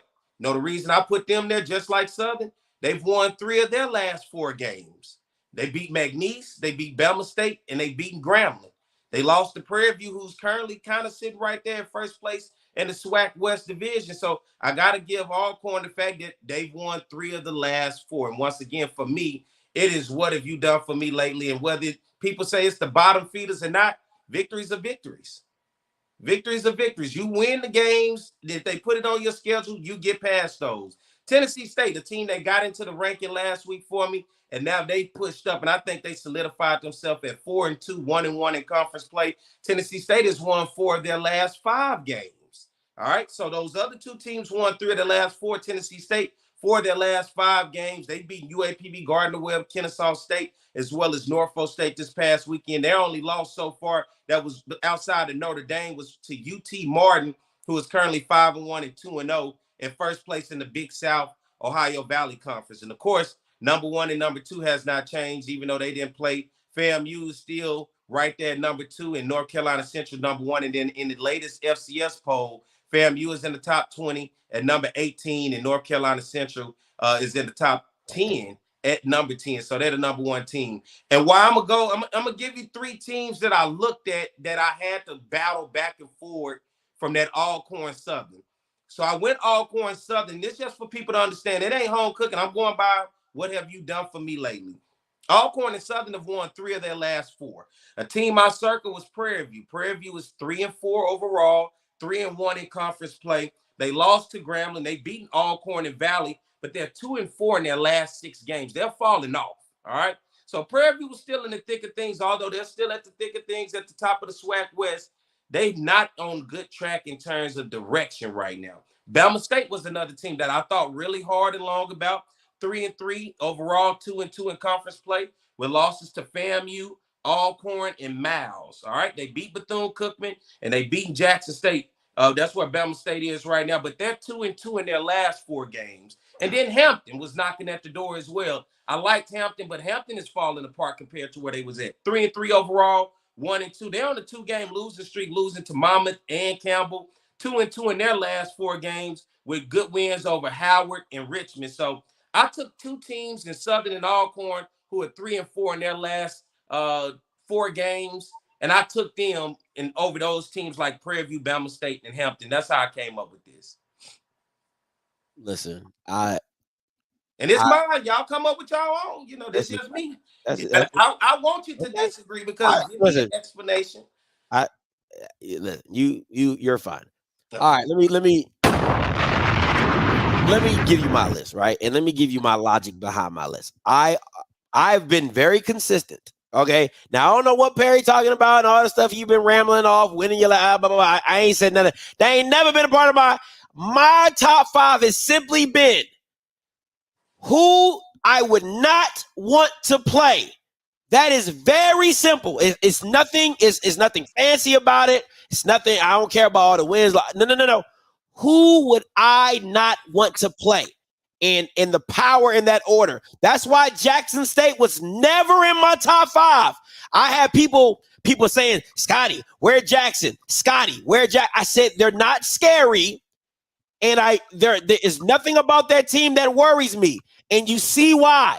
So once again, I'm going Alcorn at number 5, simply because they probably had the most consistent play at quarterback.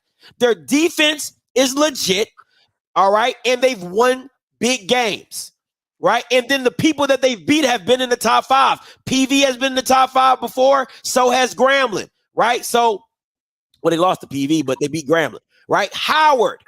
Just because Howard lost to Harvard, which every other HBCU would have done, I'm not going to drop them out of my top 5 because they're a tough team, and you put them in the same bracket of what we will see this week when they play Norfolk State, how real Howard truly is.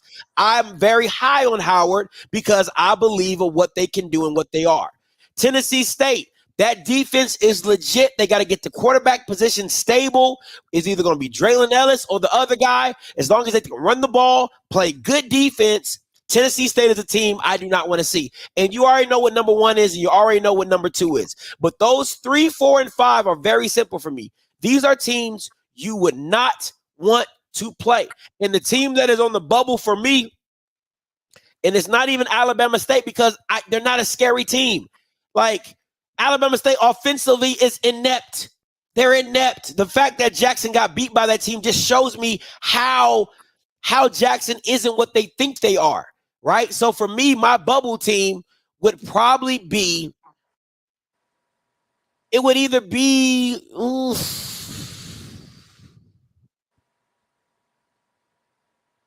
That's a tough one. That 6 is tough. I would probably have to go with PV for number 6. I'll probably have to go because even though they got embarrassed by Houston Christian, I think at the quarterback position they're better than a lot of teams. Defensively, I'm not high on it, but to me, I understand in the SWAC if you don't have a quarterback, you don't have much of anything, and you can and them you can kind of slide them up in there as well. Alabama State, like you can kind of make some cases for those teams. But the quarterback was JSU was never in my top 5. Why would they be number 6? Why would they be number 6? They were never in my top 5 anyway. So no. So this is my top 5 of power rankings of who I would be. You right? You know what? I could put Benedict at number 6. I would be scared to play them jokers. I think they're just that damn good.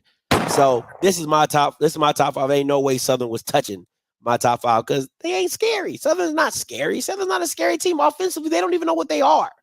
You know what I'm saying? So I said, when I looked at this, I just went for it. I do it the same way when you look at the big boys. The big boys, when you look at how they rank those teams, is what have you done for me? It's not about, oh, you lost those last 2 games, but people think you're scary. No, if you lose a game, that counts against you. If you win consecutive games and won a large amount of games in a small amount of time, you get rewarded for that. But that doesn't mean you're gonna last on the poll. I mean, this week you could be there, next week. Hold on, Perry. This doesn't make any sense to me. Make this make sense. What? You put your team at 5 when they've lost to Jackson. But don't look at it as my team. I don't look at when I made this. It was completely taking Southern out. Okay, explain to me how teams that have beat Southern are in front of not in front of Southern. So who all has beaten Southern? Jackson and Alabama State. How are they not in front of FAMU? They all have beaten Southern. So how are they not in front of you? And the only team you played against was Lincoln. It's an NAI team, so you can't that shouldn't even count as a victory because it's a cupcake team. So the mere fact that you're counting that as a stepping stone to get them into 5 does not make any sense when Alabama State just beat Jackson, who was in your top 5. Yeah, they did. So how did they not jump over Southern? But look at where Bama State was leading up into this game. Bama State has only been 2-2 in their last 4 games. They lose this game, they're 1-3 in their last 4 games. So I'm looking at the situation. Yeah, they beat Southern the first game of the season. I don't take that away. And I said that in here when they had got games that they won. They beat Jackson State, they beat Bethune-Cookman, and they beaten Southern, right? But they also have losses to FAMU, Alcorn, and Miles. So at the same time, I factor that into the whole idea of a team being lifted into that spot. Miles is better than Lincoln. So even them losing to Lincoln, even them losing to Miles is a better competition than Lincoln. I don't count it. If you win, you win. And that's why I say with Alcorn and Southern, you won 3 of your last 4 games. So people want to go off the names because if we was going to go off the names, we wouldn't have had all those X's on what we did this past week. Right? I'm just going by the games that's been won within this time frame of the past few weeks. Everybody looks good. Okay, PV is 2-4 in their last 6 games. Think about that. Bama State is 2-2 in their last 4 games. Hampton is 2-2 in their last 4 games. Southern and Alcorn is 3-4 in their last 4 games. And so it's giving them momentum to move forward. I'm just going by you won those games where that momentum push you as the schedule go on to keep you in the top 5. Right now, if you won 3 of your last 4, that's better than any of these teams that I'm saying on the bubble. And if you've won head-to-head, that's what's up. But you wasn't a consistent winner. You haven't consistently fed off of if you beat Southern or if you beat Alcorn. You won that game and you beat them, but then you come back and then you fall short. And that's where I'm at with the logic. It's just when I look at this, Alcorn and Southern, both 3-4 in their last 4 games. I reward them for that. Now, will they be here next week? Okay, Perry. I just need. The only thing that's hard for me to understand. Alcorn has beat teams in your top 5. Southern hasn't beat a team in your top 5. That doesn't make you. How do you not give Hold on. How do you not give Alcorn or Alabama State kudos or points for beating teams that were in your top 5 when Southern hasn't touched a team in your top 5. Bama State is they've beaten Alcorn, who's just gotten in my top 5, and they beat Jackson State. That's why I was in your top 5 last week. Yeah, they're knocking on the door. That's what I told you. I have some teams knocking on the door. I want to see how consistent can they remain now. They're 2-2 in their last 4 games. Will that lead over to this week? And if they're able to win this next game that's on their schedule, they project up. Will Southern be able to maintain and be able to hold on by beating Bethune-Cookman? Because at that point, that means they've won 4 of their last 5. You're starting to heat up. And people laughing and talking about Lincoln. How many schools in the SWAC and in the MEAC can schedule Lincoln?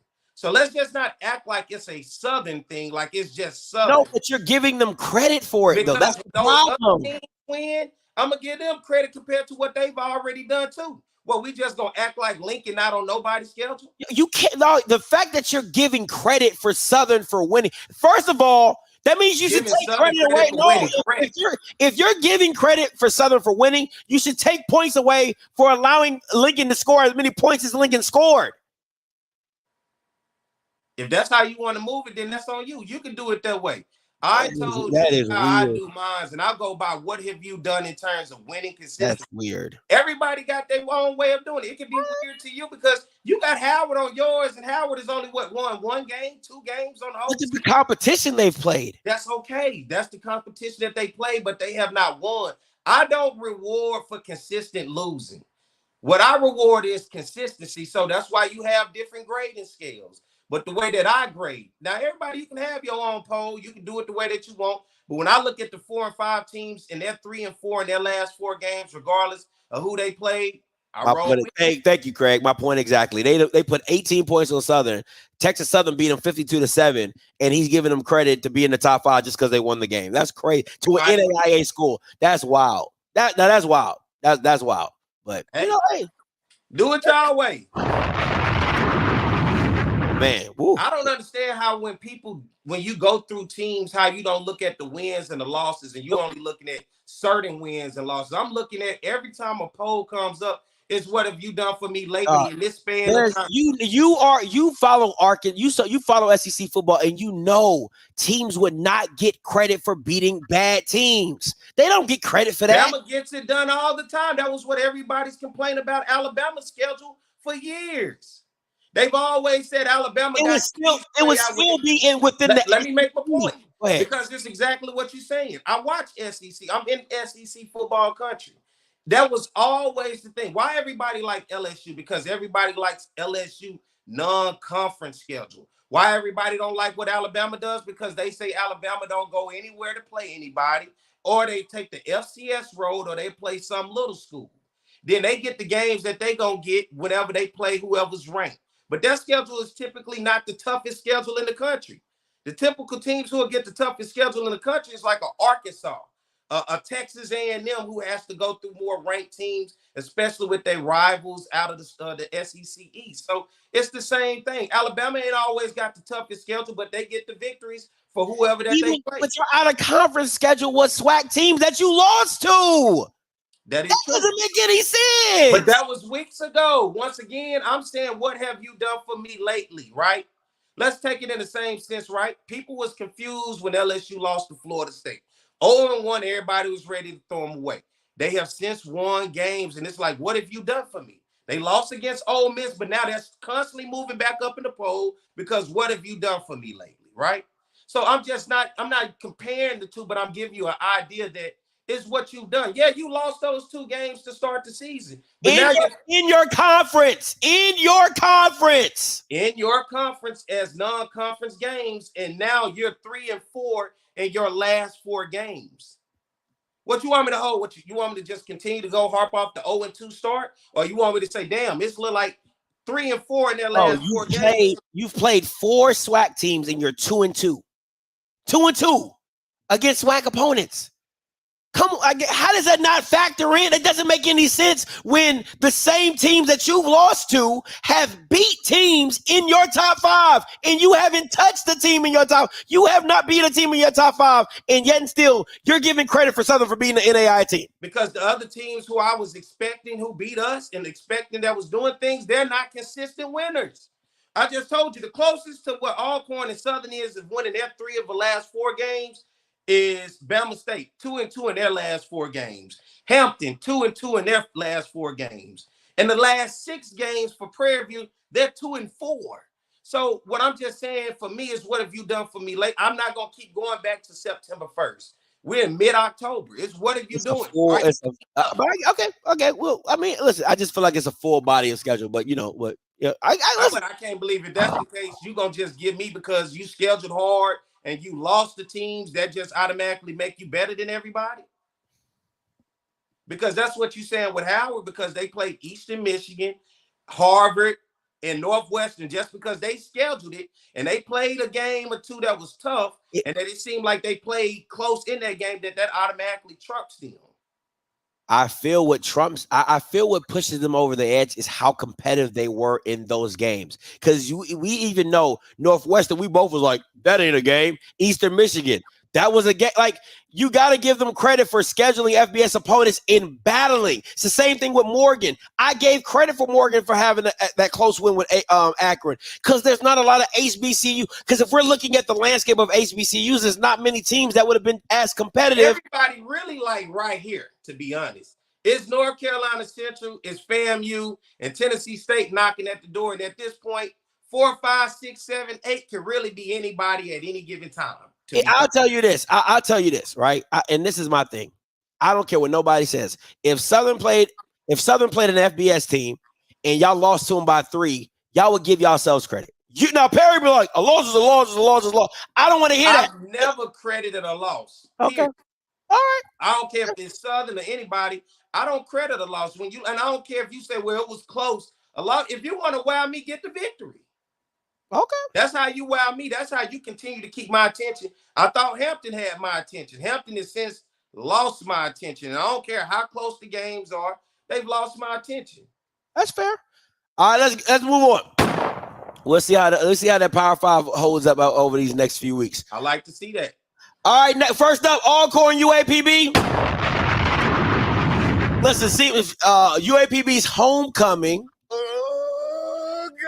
In a way, it might go on a streak of losing homecomings. What you got in this one, P? Man, I'm going to Alcorn. It's UAPB's homecoming, but Alcorn right now, I told you, moved up into my top 5. Then at the number 4 spot, won 3 of the last 4 games. And I like right now where it seems they're going with Aaron Allen. It seems that passing game is starting to really work. I want to see, can they run the ball against UAPB? I want to see, can they open up with Jarvion Howard and Nico Duffy? Can they be a balanced offense? I think UAPB will give them an opportunity to see what they can do, but I'm going to go Alcorn in this one. Yeah, I'm going Alcorn with this one as well. Listen, UAPB has a lot of catching up to do. I mean, this is a tough. That's a tough loss to Valley, then bouncing back for homecoming. And I don't know who thought it was a bright idea to schedule Alcorn. If anything, should have took Southern's idea and put hire Lincoln. Okay, hire Lincoln and just get a win. But this is gonna be a tough one. But hey, we'll see what they're made of. All right, next up, road trip. Jackson headed down to Itabena. Jackson has always had hard times in it. They haven't lost to him very often. But they had difficult moments playing in Itabena. Listen, TC Taylor, this game, you got to take this game personal. You got to bounce back in a major way. To me, just me personally, this can't be a 3-point win. Can't be. You got to go down there and show them, hey, last week was a mistake. This is what we really are. I'm going with Jackson State in this one. I'm always rooting for Valley because I always want Jackson State to lose. You know what I'm saying? So I'm always rooting for the underdog against Jackson State because I always want them to lose. But, if TC Taylor wants to have something going into the offseason, you got to come in and you got to win this game handedly. What you got, P? I'm trying to show a little support to Valley tonight, but I think this is where the buck stops right here. what I like about this game, though, these are two former players of these institutions. T.C. Taylor played for Jackson State, and Coach, he's played for Valley. So you got two guys who understand their programs. You got two guys that understand the area, and you got two guys that understand the importance of these football programs. And I think Valley going to give Jackson State a tough one. I really do. I think it's going to be a tough, hard-fought match. The crowd's going to be into this one. I'm kind of curious. Jackson State needs to bounce back. Absolutely. This will completely decimate the fan base and any of the trash talking moving forward. They go on the road, losing the Valley, and then losing 2 games in a row. One to a team at homecoming, and then go within your own state to Valley. But I'm going to go with Jackson State. Something about it just says tradition here that Jackson State will find a way to get it done. It may not even be pretty, but I'm going to go Jackson State. If y'all lose this game, Jackson, y'all don't want to see me. Y'all don't want to see me. Oh, y'all do not want. I picked Jackson because I can't mess up my picks. But best believe. We messed our picks up last week. I got enough, though. I got enough. But best believe, if y'all lose the Valley, I'm telling you, Ken needs to take all them videos down in the offseason because I'm going to siphon through them every night. I'm going to chop every single one of them jokers up, and I'm going to dedicate a whole show clowning every single one of y'all Bamas. Every single one. And I got the time. This is my job. I will make it my mission to bring up every piece of receipt. I will sit through every long mass meeting to get every receipt possible. I swear for God, I will do the longest show in the world. It'll be 4 hours of straight clowning. You make sure you cut Mike Reed too on there. Man, listen, man, it will be a show for ages. Moving on.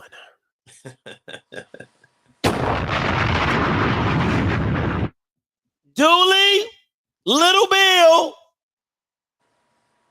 Barry, it's your team. You know what I'm saying? You finally not playing an NAI team, so let me know. Yeah, for people on here now, a lot of times, come on, y'all know I love Southern. I talk my Southern talk, but when we do this right here, man, I take that Southern hat. I go with how I feel. It ain't necessarily about what I love. It's about how I feel. Looking at Bethune-Cookman last week, letting Texas Southern get the best of them.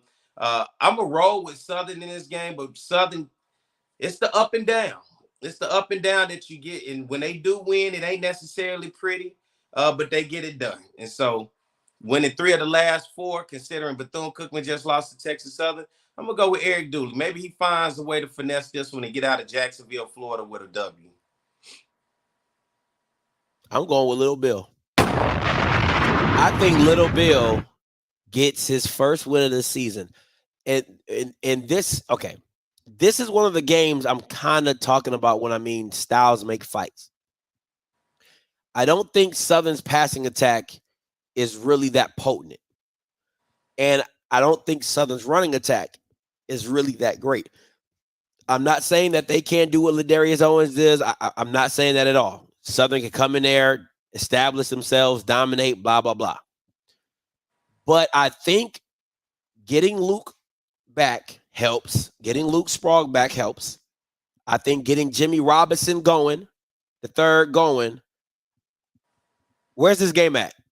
It's in Jacksonville, Florida, where the Jacksonville Jaguars. Yeah. Where the Jags play. I'm gonna go with Bethune, and I have Bethune winning by a touchdown. I'll say 28-21. Bethune-Cookman pulls this out. This one. I don't know. This one I don't know, but I'm gonna go with Bethune on this one. It could come back to bite me in the ass, you know what I'm saying? But you know, if you let the NAI's team score 18 on you, I think a D1 school can be able to score at least 28. So I'm gonna just go with that one. So I'm gonna go a little bit. NAIA schools score more points than Alabama A&M. They score more points than UAPB. I'm just saying. That just shows you how bad. I mean, So does that make them better than UAPB and Alabama A&M? I'm just saying. All I'm saying is that I'm just saying what I know when Southern played Alabama A&M, it was 10 points. I know when we played UAPB, it was 0 points. You know, this game comes down to Bethune-Cookman's defense. If Bethune-Cookman defense can manage the game and make it sloppy, make it slow, make it hard for Southern to get points, kick field goals and things like that, they'll be in this game.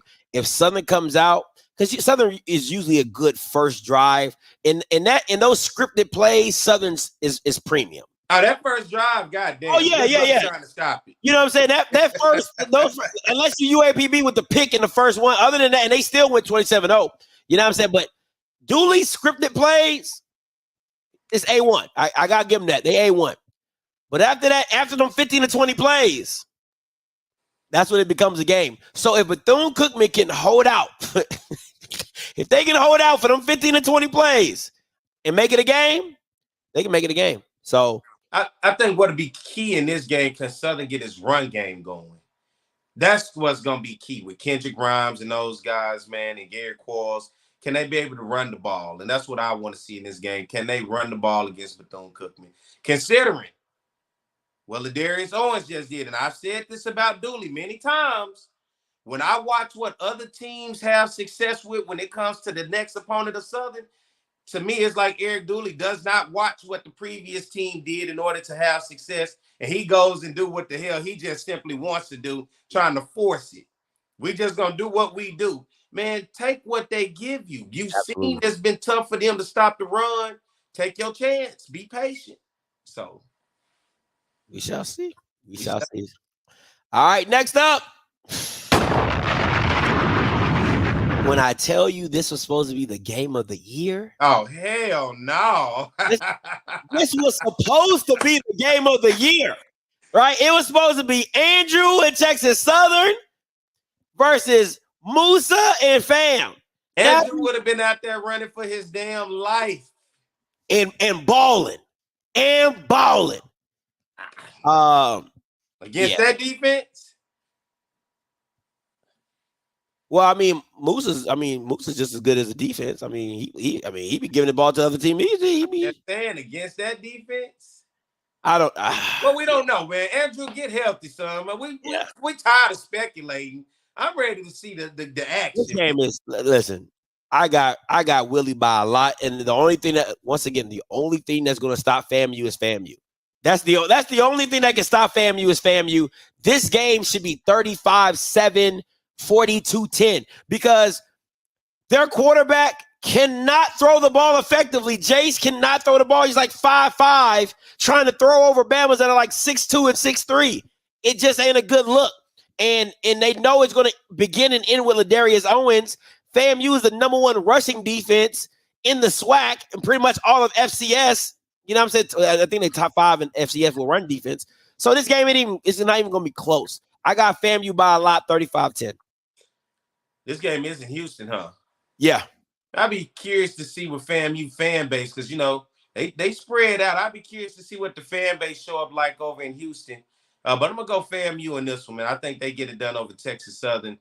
Texas Southern got a good victory last week on the road, but I just don't think it's enough against FAMU, man. I think FAMU, the finesse guy, I don't see him losing this, and this is what he do.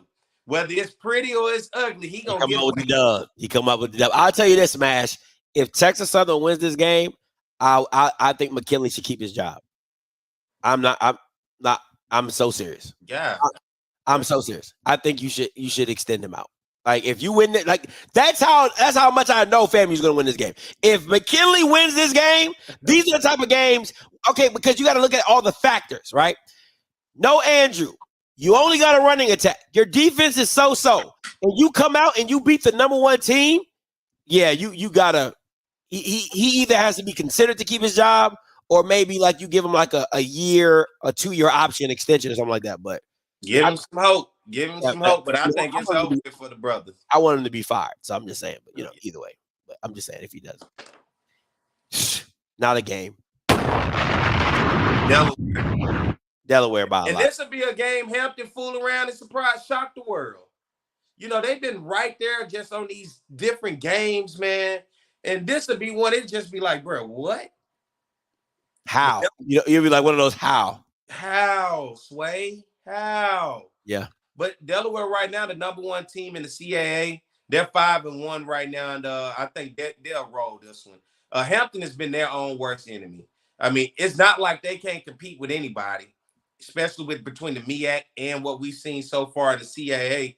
But it's just their lack of consistency offensively, and it starts and ends with Christopher Zealous and his up and down. Just I want to be a fan, and I really 3 weeks ago, once again, is what have you done for me lately?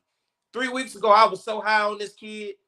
4 weeks ago, I was super high on him. I mean, yeah. I'm sitting here, follow the show, Christopher Zealous, man. You got a fan, and now here I am sitting around like, what you gonna do, bro? What you gonna do, brother? Huh? What you gonna do? You know, what you gonna do? So, what have you done for me lately? And Hampton right now hasn't done much lately to make me feel like they have a chance, but something in me makes me feel like this could be a little bit closer than normal. But Delaware just seems to be the better team. Yeah, it's very simple for me. No ifs, ands, buts about it. Somebody asked me where the sound effect comes from. Perry, could you enlighten them? Oh, they ain't never saw next Friday? When the uncle jumped over that fence? No, he tackled one of them brothers. What was the brother's name? The Chico, you know, the Chico brothers, one of the Hispanic brothers? Yeah. He went and tackled him, and then he rolled over. And you know, Willie walked up. He said, "What's wrong with you?" And he turned around. He said, "I think I slipped my disc." As he was turning, he said, "Oh, goddamn. Oh, goddamn." He slipped a disc in his back. Oh, and so I felt like that was perfect for this type of weekend because I felt like I slipped a disc in my back. Scotty, I mean, our picks were horrible. Oh, goddamn. Just do this, Scotty, just put up our SWAC picks by itself. All right. Just throw that on the screen. Like the number? Like the you know, with the X, the one with the X. Oh, the X's and stuff? Yeah, then they'll understand. Look at this. Oh, goddamn. I mean, come on, man. That's all I could think about when I saw all the final scores. I was like, damn, boy. Yeah. This right here, this will get your ass whooped come home with some grades like this. That's exactly what you say when you see these grades. You know, you can get your ass whooped as soon as you get home. Listen, you be like, the first excuse is like, my mom be like, what happened? Mom, she didn't even teach us this. Hey, I swear. She lying on me. She didn't even teach us. Hey. I didn't know what the test was. She didn't even teach us this. That's what you said. That's what you said. Hear her going to get that belt or whatever she getting. What you hear? Click, click. No, I'm talking about. Oh, God. You know what time it is. Oh, man. Yeah. It was one of those rough ones. It was one of those rough ones. That's the worst one we've had the roughest this season. Absolutely. Next up, big time matchup. Big time.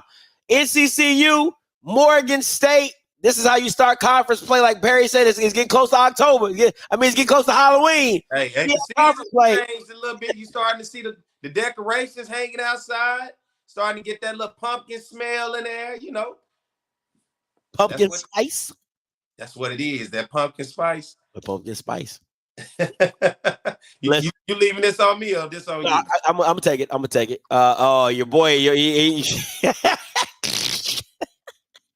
Thank you, Mike. He didn't do the bet like he was supposed to, Mike. He ain't got no Valley shirt. He went green and red. I did the best I could to find, but this the V right here. I it on Amazon. I had to buy mine. Anyway, NCCU versus Damon. Anyway, all right, so very, very simple for me. I'm going NCCU, and it's simply, and listen, if Morgan State had an ounce of an offense, I would be more inclined to lean towards Morgan State because their defense is that good. But listen, the game is about putting points on the board. Morgan State has had a problem doing that. I'm going to go NCCU by 10. NCCU by 10. You remember what I said just here in the show? What have you done for me lately? Yeah. 3 weeks ago, Morgan State was probably a win or two away from being probably one of the best black college football teams in the country. Like, That's why I keep saying this. What have you done for me lately? Because let's not forget, just 3 weeks ago, we was looking at them like, bro, if they can just climb, if they can just one more claw, they the best, one of the best teams, if not the best team in the conference in HBCU football. But right now, you look at where they struggle. North Carolina Central is like a pissed off. I don't know what to call it. They are trained with no brakes right now, just ready to run into whatever's on the track. And I think right now, with them being in the top 10 in FCS football, I think right now being number one on both of our lists as the best HBCU football team. And what they do well, Davius Richard, he shows up to play. Yeah. He does what is asked of him. And Coach Trey Oliver does a great job, it seems, to get his teams prepared. And when you look at what they've done so far with their non-conference schedule, impressive. It's one of the best non-conference victories in terms of consistent victories I've seen of any HBCU in a while, right? You get teams, they may get a victory here or there. What they just did non-conference was impressive, and I haven't seen that in a long time from an HBCU football team going on to take on those teams that they did. And so right now, I think they just a better team. But you never know. It's wacky, man. There's some crazy shit. We saw it last week. But I'm going to roll North Carolina Central. I hope the Eagles go ahead and get it done. Hey. And if they do, this is going to really, I think, put the stamp on Morgan State like, yeah, bro. You got to come back next year. Come back next year and try it again. David Bryan says Scotty needs to update his narrative. Musa has 12 touchdowns and 4 interceptions. His 3 interceptions came from Youssef. You shown 1 pick since then. Okay, let me explain to you. Just because I first of all, I've never said he throws a pick per game. I said that about Trayvon Conley. That's number 1, David Bryan. So get your narrative together. Number 2, Musa still has inconsistent play. Just because you don't throw a pick does not mean you can't be an inconsistent quarterback. And his first halves have been atrociously bad. Against Valley, atrociously bad. Against Youssef, in the 3 picks you're talking about, he doesn't throw those 3 picks. FAMU probably wins that game. Let's go back to West Georgia, West Florida, whatever that D2 school is. Atrocious first half. So, yes, he might not be throwing picks every game, but he still has a very, very high compensity to have an inconsistent game and to start off. And that's usually what puts FAMU into a stutter, because the defense is playing so high level that they're trying to overcome the quarterback in the first half of the game. And then Musa puts some glasses on and then comes out in the second half and acts like he's a quarterback. So that's usually how it goes. So however narrative you want to flip it or change it or what I've said, I didn't say that, but what I just told you I said. So just want to be very clear about that. I didn't say that or what I told you I said. Yeah. What you think you said? I didn't say that. I said he throws picks, which he does because he got 4 of them, right? But the whole point about it is, the simple fact is I never said he throws a pick per game. I've never said that. I said that's Trayvon Conley. So understand, you run the tape back and you clip it for me and see how wrong you are. All right, let's go. Listen, South Carolina State, you can't lose this game. Like, Delaware State is ass. Lee Hall, ass. So, very simple. Buddy Pugh by 10. Can't lose this game. What you got? This one of the ones I forgot. I think I went South Carolina State, huh? You see what I got? Let me see. Help me out. Help a brother out here. I think I went South Carolina State. I don't think you did too. Huh? I think you did too. Yeah, I'm not gonna go against Buddy Pugh in this one. I think you said South Carolina State. Yeah, Corey Fields seems to be playing a little bit better. He does. I don't know how he couldn't get in the end zone in the second half, but he looked really good in the first half against Tennessee Tech. He really did. I agree with you. He playing a little bit better football. It seemed like he's kind of getting it together. Now is the time. This is typically when South Carolina State make their presence known in the MEAC, right?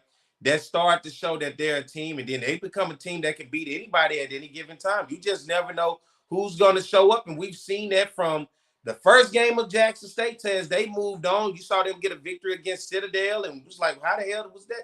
No, I didn't see that one coming, so I think they'll be able to get this one done. I'm going to go with South Carolina State, but, they're kind of tough to deal with right now. Corey Fields growing up, getting better as the season goes on, and so, let's see what they can do.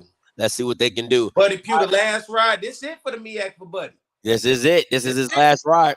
I'm gonna open the call out a little early. If you want to get in line, 518-263-8124, 518-263-8124. Coming down to the final. There is one other participant in the conference.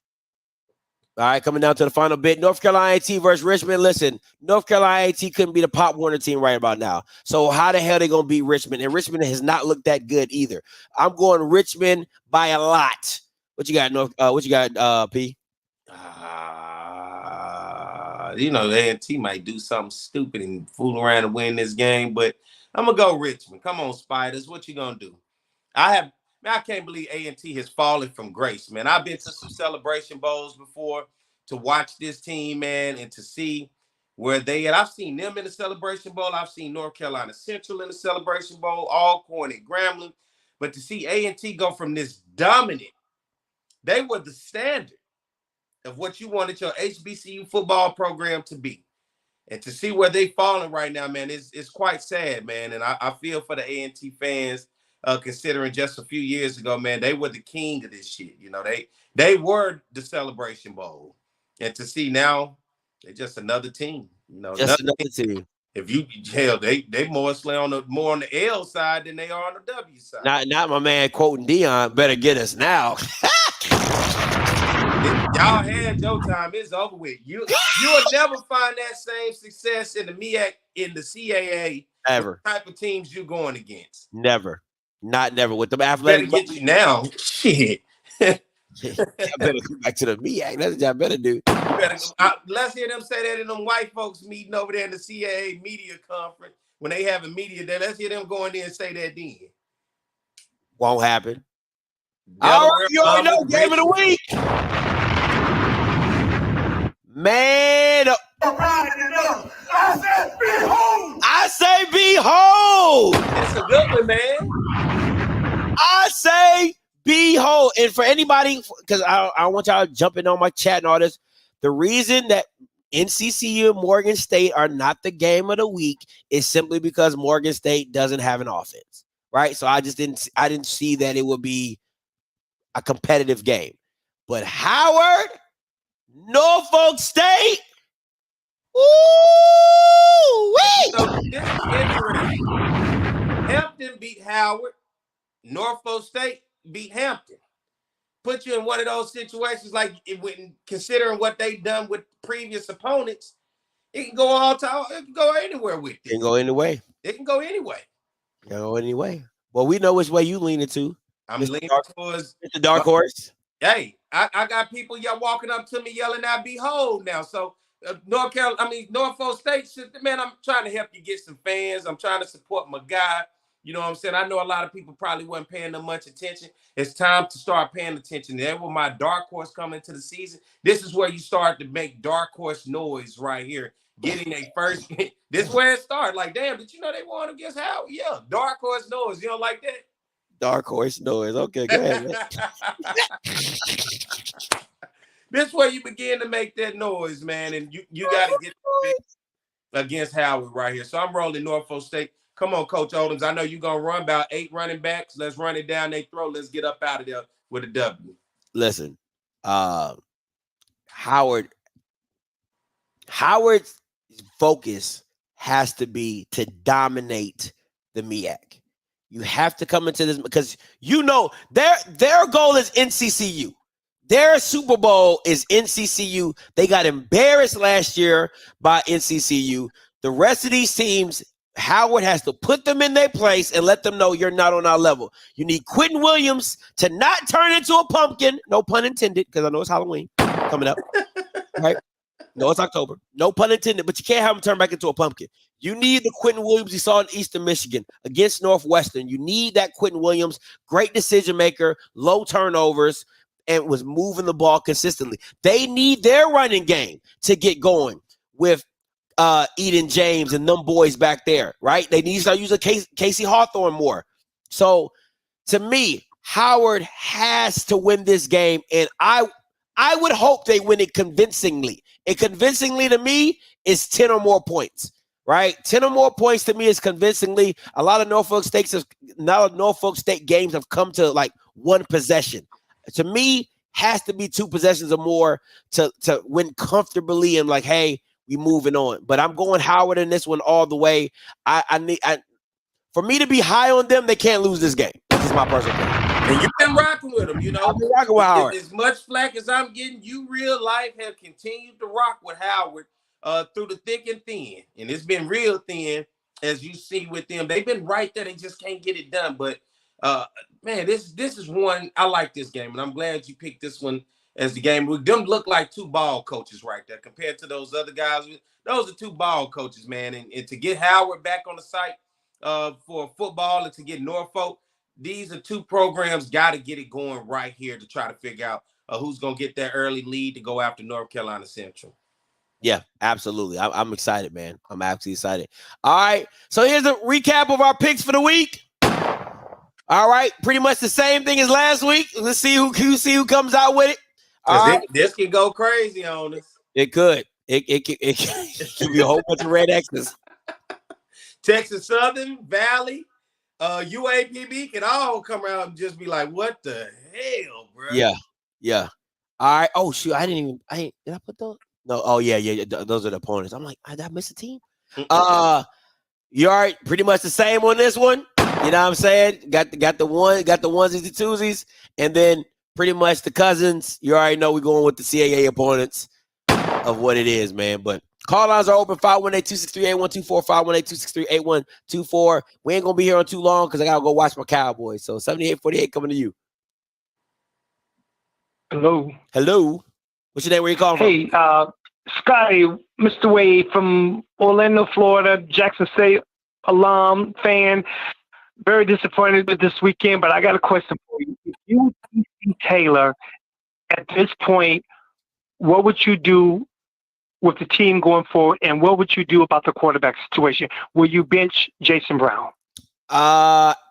Yes, I would bench Jason Brown simply because. Okay, let me give you 2 factors, and Perry, you can jump in here at any point in time. My 2 factors are this, right? I'm benching Jason Brown simply because I got to figure out what I have in Morgan, Jacobian Morgan. I think that's his name, Jacobian, something like that. Yeah, I think it's Jacobian. Or Zod McDonald. But this is the thing. I was listening to the mass meeting yesterday because I wanted to hear them. I just wanted to hear them sad and stuff like that. You know, I love to hear them, quandary and all their pity. I heard Ken Clark say something stupid like play all your freshmen. You can't do that because if you're expecting to go 7-4 and 8 or 8-3, there's you're not going to beat quality SWAC opponents with a team full of all freshmen. That just ain't it. But I would play Jacoby and Morgan to see what I have. That's the only thing I would really switch is just the quarterback. I wouldn't switch anything else, and I would give him his opportunity to see what he can do because you got to figure it out. But if it's about wins, just keep rolling with Jason Brown. Is this what you got, Perry? I would say roll with Jason Brown, especially now that Irv Mulligan is out. You have to find some way to keep that ball going up and down the field, and that may have to put now more pressure on Jason Brown, and that's why you go and get a veteran guy like him. You got to talk to him if you TC Taylor to say, man, the time is now for you, bro. Like, you got to wake up and you got to take this team and you got to lead it. You started out strong, but you've been fizzling out. Can you finish strong? And if you're going to be a leader of this team, if you're going to be the guy for this team, you got to come out and you got to be strong because that's what you was brought here to do. That's fair. I mean, to me, I don't understand why. Oh my God, Dak is so ass. I don't know why. I don't know why you would continue to keep playing Jason Brown. You know what that is. You see what it is, right? And if you don't have Irv Mulligan, I don't know how effective you're really going to be in running the ball and the play action and stuff like that. I'm not saying Miller and them guys can get the job done, but they're just not Irv Mulligan. So I don't know. Can Moultrie handle that? Can he handle that? Yeah, you know what I'm saying? Can he handle that? Can he handle that load that Irv Mulligan, you know what I'm saying, of the consistency of how he runs and running hard and things like that? I'm curious to see that. 64-22 coming to you. Hey, what's up, fellas? This is Jay Love calling from Dallas. What's up, Jay? How y'all doing? What's good? Nothing much, man. So I'm hurting real bad about that loss, man. But I kind of just want to get y'all take on this, how I'm thinking. I'm looking at the game, and if I tell anybody, hey, Alabama State, they had 7 completions for 90 yards. We held Keyshawn Johnson to 2 catches, I think, for 40 or 45 yards. The defense had 2 picks. They total offense didn't even hit 250 yards, and we had total offense of 400. Who would y'all say won that game? Oh, Jackson, right? Yeah, of course. So it's like, at this point, and I really don't even want to say this online, but I just want y'all opinion. I'm going to let y'all go. Do y'all think it's a coaching issue and not really a personnel thing? Y'all give me that answer, and I'll listen back in. Appreciate taking my call. Hey, no problem. Appreciate the call, J Love. Perry, you think it's a coaching issue, Perry?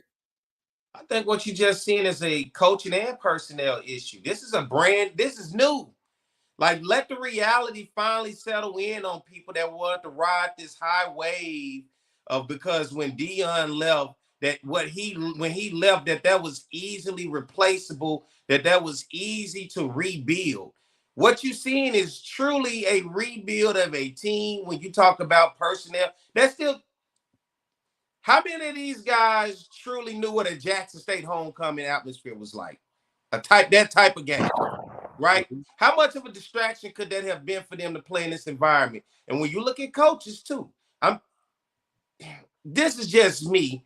This is what Jackson State was going to be in the first place. It was a rebuild. I think it's coaching and it's personnel, because you got Jason Brown, you got the personnel who you thought could come in and be that guy at the quarterback, right?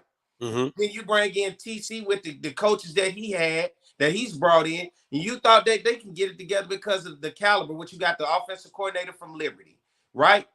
But this has to happen. And we lived in this world that we thought it was just going to happen quick, fast, in a hurry, without any issues, without any problems, that it's just meant to be because of the spirit of what Coach Prime left behind. I think it's both. And I think it matters. It has to be both. When you outgain the team and you still end up on the losing side at home in a game that truly mattered in front of your largest crowd probably of the year. You know, the thing that bothers me about Jackson State fans is how they flip the narrative, right? When Maurice Harris came, all I heard was high pace, flying, the ball's gonna be flying across the yard, this, that, and the third. And now I heard in the mass meeting yesterday that, oh, we gotta be cognizant this is his first year calling plays. Now, I said that. It's fun. Like people be acting like I said, when I said over this, I said Maurice Harris has never called plays for Liberty.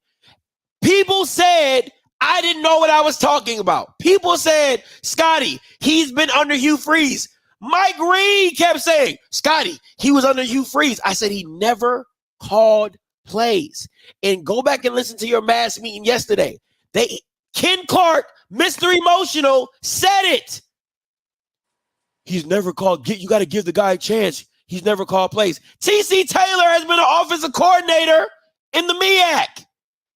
So you telling me they can't come up with a game plan? You telling me he can't say, hey, run this right now? Listen,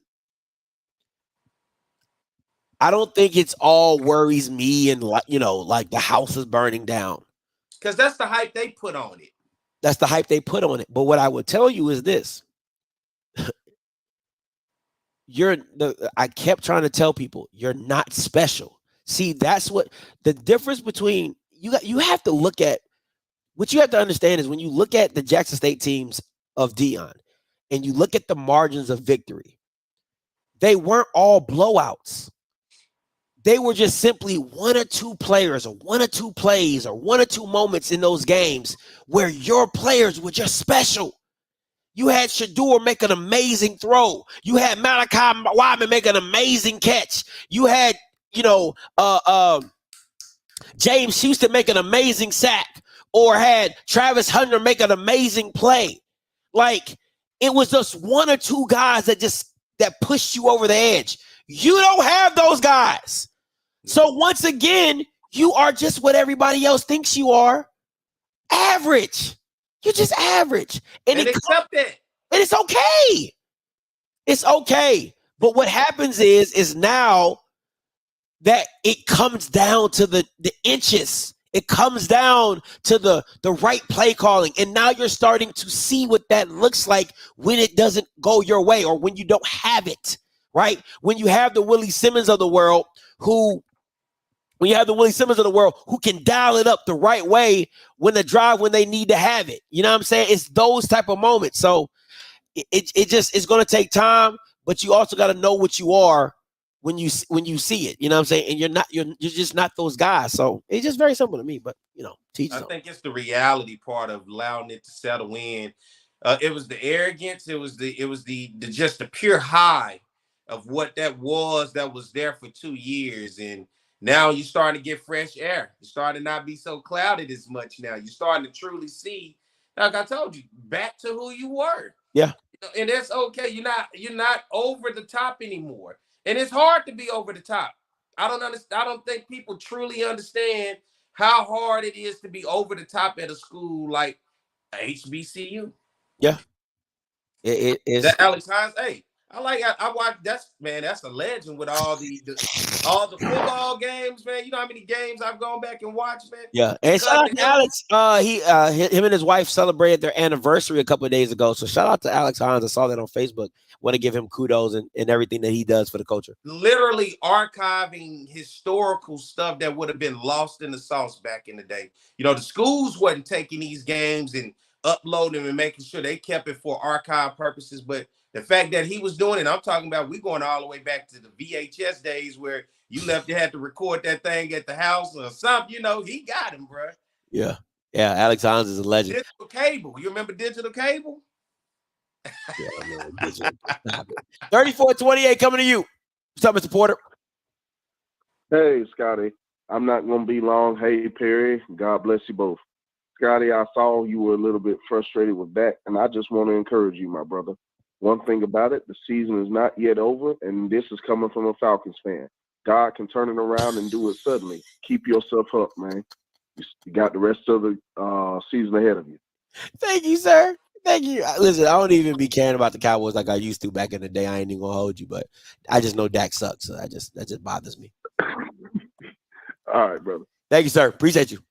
And that's the same thing I want people to understand with my poll. If you notice, it changes because teams win and lose, but I definitely give credit to the teams that won. And Tennessee State has crept in there, then they moved up, and I like where they at right now. Can they maintain it? But like I said before, and like he just said, and you said, man, there's so much football left to be played, man. We just mid-October. Wait till we hit November and things really heat up. The way, especially the SWAC West is looking. Yeah. All those teams just stacked up. When you look even at the MEAC, it's North Carolina Central at 5-1. It's like everybody at 2-4, 2-4, 2-4. So you're literally at that point where we're going to start to separate everybody. Everybody's going to separate themselves, or if not, we're just going to keep having this clutter of it can be any team at any given time that can be in any one of these positions. For me, and I know a lot of JSU fans, they call in to get their understanding. And for me, I'm a harp on Grambling, right? Listen, man, if you have expectations for your season, you got to get rid of Cedric Thornton. I can't say that enough. I like can't right now. Okay, if you don't want to fire him, at least demote him from play calling. At least demote him from play calling. To me, that's the biggest issue with what I'm seeing from Grambling is I'm not saying they're the most talented defensive team because they're really not. Sandata Anderson is falling off. Lewis is their best player defensively. But schematically, it just doesn't make sense of the things that they do. And Hugh Jackson, if I'm Hugh Jackson, my name is on the line, and I'm not letting a Cedric Thornton mess that up. That's just how I'm feeling about it, right? I'm not letting a Cedric Thornton mess that up because I can't go down as a loser in the SWAC as well. And they had some momentum. Oh, they had momentum. And now you lose on the road at Alcorn, and you come home and lose to A&M. You lost all the momentum in the direction. You were on par to look like you talking about a legit contender. Yeah. Now it's like they're a pretender. Like, no, it didn't look like you it. I just thought they had the offense to overcome their defense. That's all. That's really what I thought it was. And condolences to Tony Hall. He did lose his mother, the week of the game. You know what I'm saying? So condolences to that. But, I just assumed that their offense would be the pendulum that made them swing in the right direction, because Shannon Sharp says this all the time. He says, what stopped you from scoring? They put up 42. They got to kick the ball back to you. So you know what I'm saying? Like, you get the same opportunity. So why didn't you put up 40 points? And I really feel that way when it comes to Grambling. Why didn't you? And I'd be interested to know how Hugh feels about that. I mean, knowing that offensively you got the team in position, but defensively that's where the team is coming up short. It is what it is. And I'll say this before we close out. Offensively, they've got so many weapons. If they could recruit like that on the defensive side of the ball, you know what I'm saying? It could be something totally special. But yeah, this ain't looking too good, because that defense isn't going to get fixed. Excuse me, anytime soon. So now you go into every game knowing you have to overcome your deficiency. Mm-hmm. You can't be off, right? Because if the offense is off, the defense is gonna already be off. It ain't been special at no point in time. So it's just like, what do we do? You know what I'm saying? You can talk about the Alcorn game where they play well, but once again, they let you down because they went on an 81-yard drive to tie the game up. So how are you feeling about now? You starting to see, Miles Crawley with 3 interceptions at Alcorn. He had 1 interception last week. You starting to see the turnover now. Yeah. Look, he's starting to venture into that territory in which he was in a safe space before from those turnovers, but he's headed over in there now. It's starting to seem a little bit more common. I think he's pressing, right? Like, I think he's pressing, and the thing for me is what a lot of people might not know or see when they watch football. Like, when you watch Shador, because that's, to me, that's the standard at HBC. We're talking about, like, right, in this modern era that we've seen in a couple of years. The reason that you see what Shador does is because he doesn't put the only time he puts the earnest on himself is to make the throw. Everything else is on the athlete, right? So it's just like, I'm gonna get it to you. You just got to do what you do. That's why he didn't mind throwing behind the line of scrimmage, a dump off, a quick route. It feels like Miles is pressing. Like, instead of allowing your players to do what they do, the Antonio Joneses, the Chalks, the Lamborghinis, he feels like he has to make all the throws, which he doesn't, because he has the athletes that can go make them look good. You know what I'm saying? I used to tell my kids when I used to coach basketball, what looks better? 20 points all layups or 20 points with jump shots? I'm like, it don't matter. You still got 20 points. Like, that's what the book says. And now somebody watch your game, that's different. But you can walk to somebody and say, hey, look, your boy had 20, knowing you had 10 layups, right? But it's still 20 points. And I would throw the same thing to Miles Crawley. If you throw for 250 and they're all 10-yard passes, but you let your athletes go do work, it ain't gonna look no different. And when you make 1 or 2 special throws that only you can make, that's what makes you different. So I think they're pressing a lot, and you see, I just see it, that they're pressing, and it bothers me. Does it matter with anybody now in the SWAC East, even with Bama State, even with A&M being able to get victories? Does it even matter considering where FAMU is right now? No, it's not a team that's fucking with. It's not a team fucking with FAMU. Just straight up. Ain't nobody fucking with FAMU. Yeah. The only people FAMU need to worry about is FAMU. That's their only competition is looking in the mirror and say, hey, are we going to play today? That's it. And the other thing is, when I look at the SWAC West, and people say it's the Wild Wild West, is the SWAC West really a good brand of football? Considering everybody can beat everybody, right? Yeah. Grambling, PV, Grambling beats PV, PV goes and beat Alcorn beats Grambling. It's just, when you start to see how it lines up with everybody like 2-1, 3-1, is it truly a competitive and truly a tough division? And honestly, I think it's competitive because I like that you got Grambling, Southern, Alcorn, PV all fighting for the number one spot, and they all can beat each other. That's what makes it competitive, right? It's not just like everybody looking at this one giant and saying, "Hey, we got to take down the giant." It's everybody saying, week in and week out, we could be the top dog. If we keep doing, like you said, if we keep winning consistently, we could be the top dog. And the reason I like the SWAC West and how it's ending up is because down the line, the games you have against Alcorn, the games you have against PV, those are going to mean a lot. And you'll see who the real team is. I like that. For FAMU, they don't have that, right? You have A&M. They're not that competitive. You know what I'm saying? They are what they are. You have Bethune. Okay. You know what I'm saying? Like it's just not. They don't have those ending games that should get you up for it. You like it for the build up.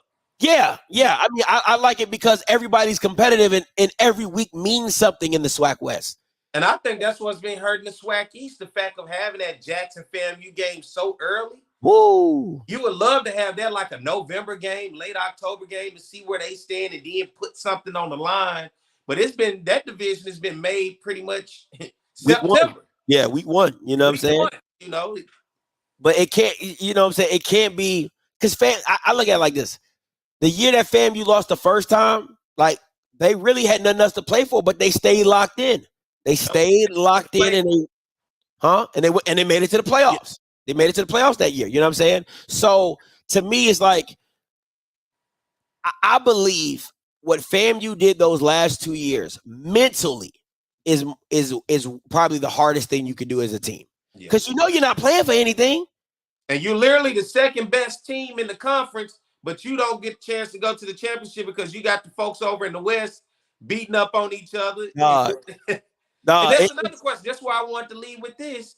I had this conversation earlier this week with somebody, and to truly get the best teams, because in the SWAC the past 2 years, Prairie View was not the best team. Southern was not the second best team, but yet they played for a championship. Do you think the SWAC, the way that especially the SEC is going, should do away with the divisions? And truly, if we want to enhance the brand of the sport and get someone to the Celebration Bowl, where you do away with the divisions, y'all play who you gonna play, and it's literally who's the 2 best teams. Because I've just really felt snubbed for FAMU, but I know it don't work like that every time. But it shouldn't matter for East and West. I want to see the 2 best teams play.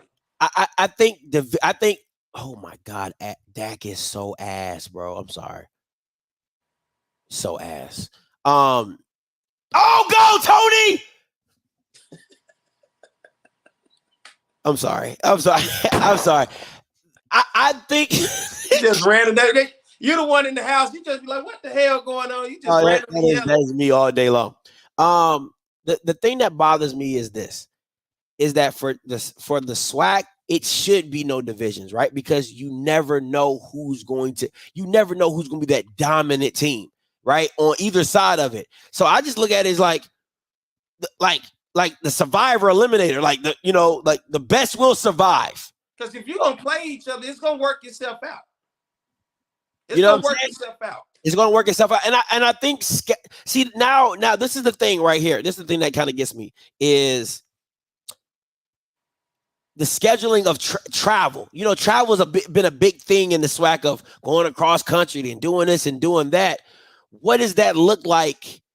What does that look like when scheduling? You know what I'm saying? Like, since there's no divisions, like, how does that look going across here and across there? Because, FAMU, the farthest they've gone is going to be Texas Southern. You know what I'm saying? So I thought divisions were based off for traveling, if I'm not mistaken. I thought that's what it was mainly for. I've been going to Jacksonville, Florida this week. FAMU going to Houston this week. So for me, I just got to thinking, it's just like, how would that set up? How would that be set up though, P? The no divisions. How would that be set up? The no divisions. How did that work? Just a list of teams. How did that work? Yeah, I mean, I would go and look at the model like what the SEC, because the SEC was trying to figure out, should we do pods? Should we only do so many teams in one region and then work that out? Should we do the divisions, or should we do overall just the best teams? They decided to take away moving forward once Oklahoma and Texas get in, to take away the divisions and just do straight up and down. Who's the 2 best teams? And like, I get it for the divisions because traditionally and historically, growing up in the SWAC, you've seen the SWAC East and the SWAC West. But I want the two best teams, especially when you're talking about having to want to beat the MEAC. And has that been the thing? How can we get past the MEAC? And for me, you need the two best teams. The two best teams last year were clearly in the year before with Jackson State and FAMU. Yeah, FAMU lost, and then it was like, well, that's your fault. You should have won that one game. But I mean, you think about the other teams who lost more than one game and still found a way in a championship. Yeah, I think that would have been a dope championship to see FAMU and Jackson State do a rematch in the SWAC championship. I would have paid. I would have paid anything. I mean, the 59-3, of course not. But the first year, absolutely. I'm all for the best, right? Because I don't think it's like I'm sorry. The divisions wait for what a good championship could be. Because I mean, a good championship could turn into a Alabama A&M versus Alabama State. A good championship could be a Florida A&M versus Southern, which it is now, or it out of the divisions. What if it was a Texas Southern and a Prairie View? If they were just the two best teams. That's who needs to play. Like, you literally give yourself an opportunity, especially if I get to host the game and I have that opportunity with that SWAC championship. Rivals can be those championship games too. Yeah. It takes away from those opportunities no matter how the season go. But I mean, it's just something to think about. I get it, why the divisions, but it truly does not pit our two best teams against each other in a championship. You just said who best in the West and who best in the East. I really want to see who's the two teams at the top once the dust settles. For me, I agree with you because I don't want to see like how Jackson State is kind of mailing it in. You know what I'm saying? Just because, you get what I'm saying? Like, if it was no divisions, the season is still up for grabs. For everybody. Right? For everybody. And I think that's a dope way to look at it because for teams like Jackson who would be trying to mail it in, no, we're not mailing it in. We're going to try to if it was no divisions, we're going to try to reboot this thing and we're going to finish out the regular season and get that rematch against FAMU. So I'm all in for no divisions because that doesn't allow any team to pack it in. Every game absolutely matters, and it doesn't mean like you got to lose 2 and 3 to get in and jump. Nah, every game simply matters. So I'm all for that. I really am. Let me take this about how bad it was last year. Prairie View, Texas Southern, both lost, and then it opened up the door to Southern, and FAMU was just sitting there like, bro, we really. Are you serious? Like they're 5 and 6. All of y'all still got in over me. And we didn't do nothing but keep winning. We done beat everybody that you talking about, and then we still can't get in the championship. That's facts. That's facts. We can't even get in the dough. That's crazy. I like that. 45-12 coming to you. They calling you live. Scotty Perry, what's going on, family? What's up? What's up now? Good. This is Diallo in Ohio, man. I just got in late by the last 20 minutes. My son had his last baseball game. Listen, man, I'm loving what y'all talking about, especially at the end. I want to hit on 2 quick things. One, I agree with Perry wholeheartedly. It should be no freaking divisions because we were cheated out of 2 what could have been classic SWAC championship games. And you said, Scotty, you would have paid for the first year. I would have paid for both years because I think FAMU got better as the season went on after the 59-3 debacle. You know what I'm saying? I think they got better, and I think it would have been a better matchup the second time around. And plus, when you have two tight ends at the end of the season, whoever wins that game, I think they're better prepared to go into the Celebration Bowl. Because we seen Jackson State was not prepared both times, playing PV one year and then playing another dually team, Southern, the very next year. So I think they really should do away with the divisions as far as one division winner plays each other. And then second, Prime said something that was so crucial when he got to Jackson State, and then again when he left Jackson State. I remember when he endorsed TC, he's like, if you can get you a quarterback that can spin it, you'll have a chance in SWAC play. Yeah. And let's just be honest. I don't love Jason Brown myself, and I said on this show last week, if he slips up and loses any of these last few games before they get to Alcorn, you got to make the switch and see, that way you can see what you have for next year. But let's be honest, by SWAC standards, he's not really playing that bad. You know, if you look at that game Saturday, you're right. Yeah, if if you look at that game Saturday, I don't think he did anything to cause them to lose the game. Seven McGee had 2 big fumbles, 2 huge fumbles on drives that they was moving the ball. Irv Mulligan had a big fumble. And I love Irv. With the amount of touches he has, he's going to fumble the ball sometimes. But by SWAC standards, Jason Brown hasn't really been that bad. The thing that I think is plaguing Jackson State is they're not as good as they thought they were going to be coming into the season. We heard #1 HBCU class, and a lot of those guys haven't performed. It's been a lot of underperformance.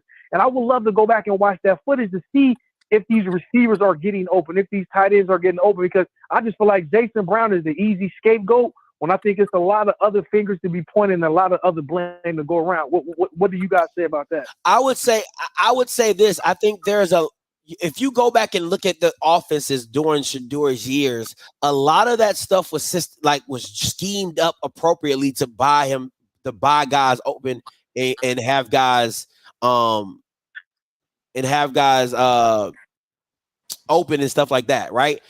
Like the mesh routes, the flare routes, the bubble joint. Yeah, the bubble stuff that just some scheming wise, right? It was always they always put guys in position to make a decision, right? If the linebacker goes with the running back flare, Shadour's going to hit the slant right behind you, right? If he doesn't stay in, he knows. If he stays in, he knows he's going. It was a lot of that. It was a lot of guys putting defensive guys in decision making, right? Like if that corner sits on the bubble, well, he's throwing the whole shot for the goal ball.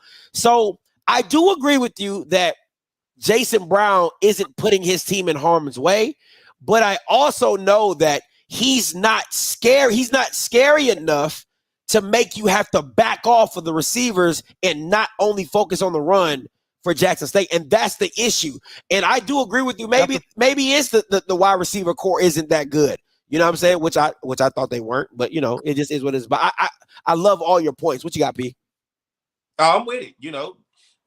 Jackson State is simply one of those teams I think you have to really just, like I said, take the cloud out your eyes and realize this is not the same team.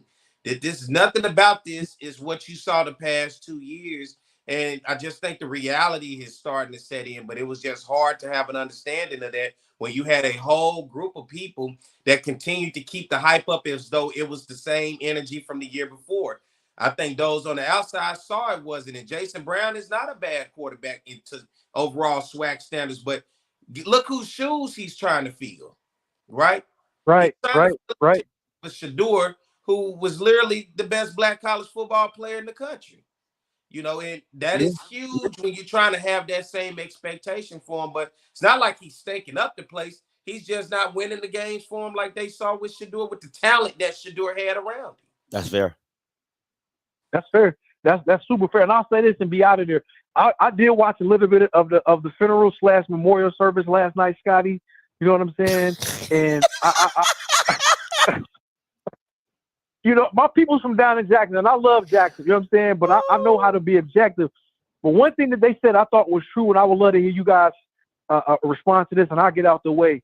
The defense, in my opinion, doesn't have a leader, doesn't have an identity. We talk about, Devontae Davis and the defensive tackles. The kid Peppers is a good player. The secondary isn't who we thought they were.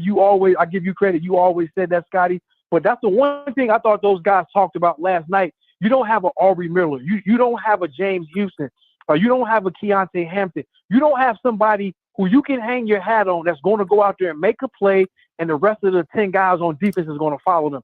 I think that's the main thing that's plaguing them, because the defense, again, just like Jason Brown, they aren't horrible, but I don't see guys following one person on that defense that's leading them to make a play. What do you guys say about that? And I'll get out the way. No, stay on real quick, because I want to hear your opinion on my response. Okay. Listen, I said, I love when you call in, bro.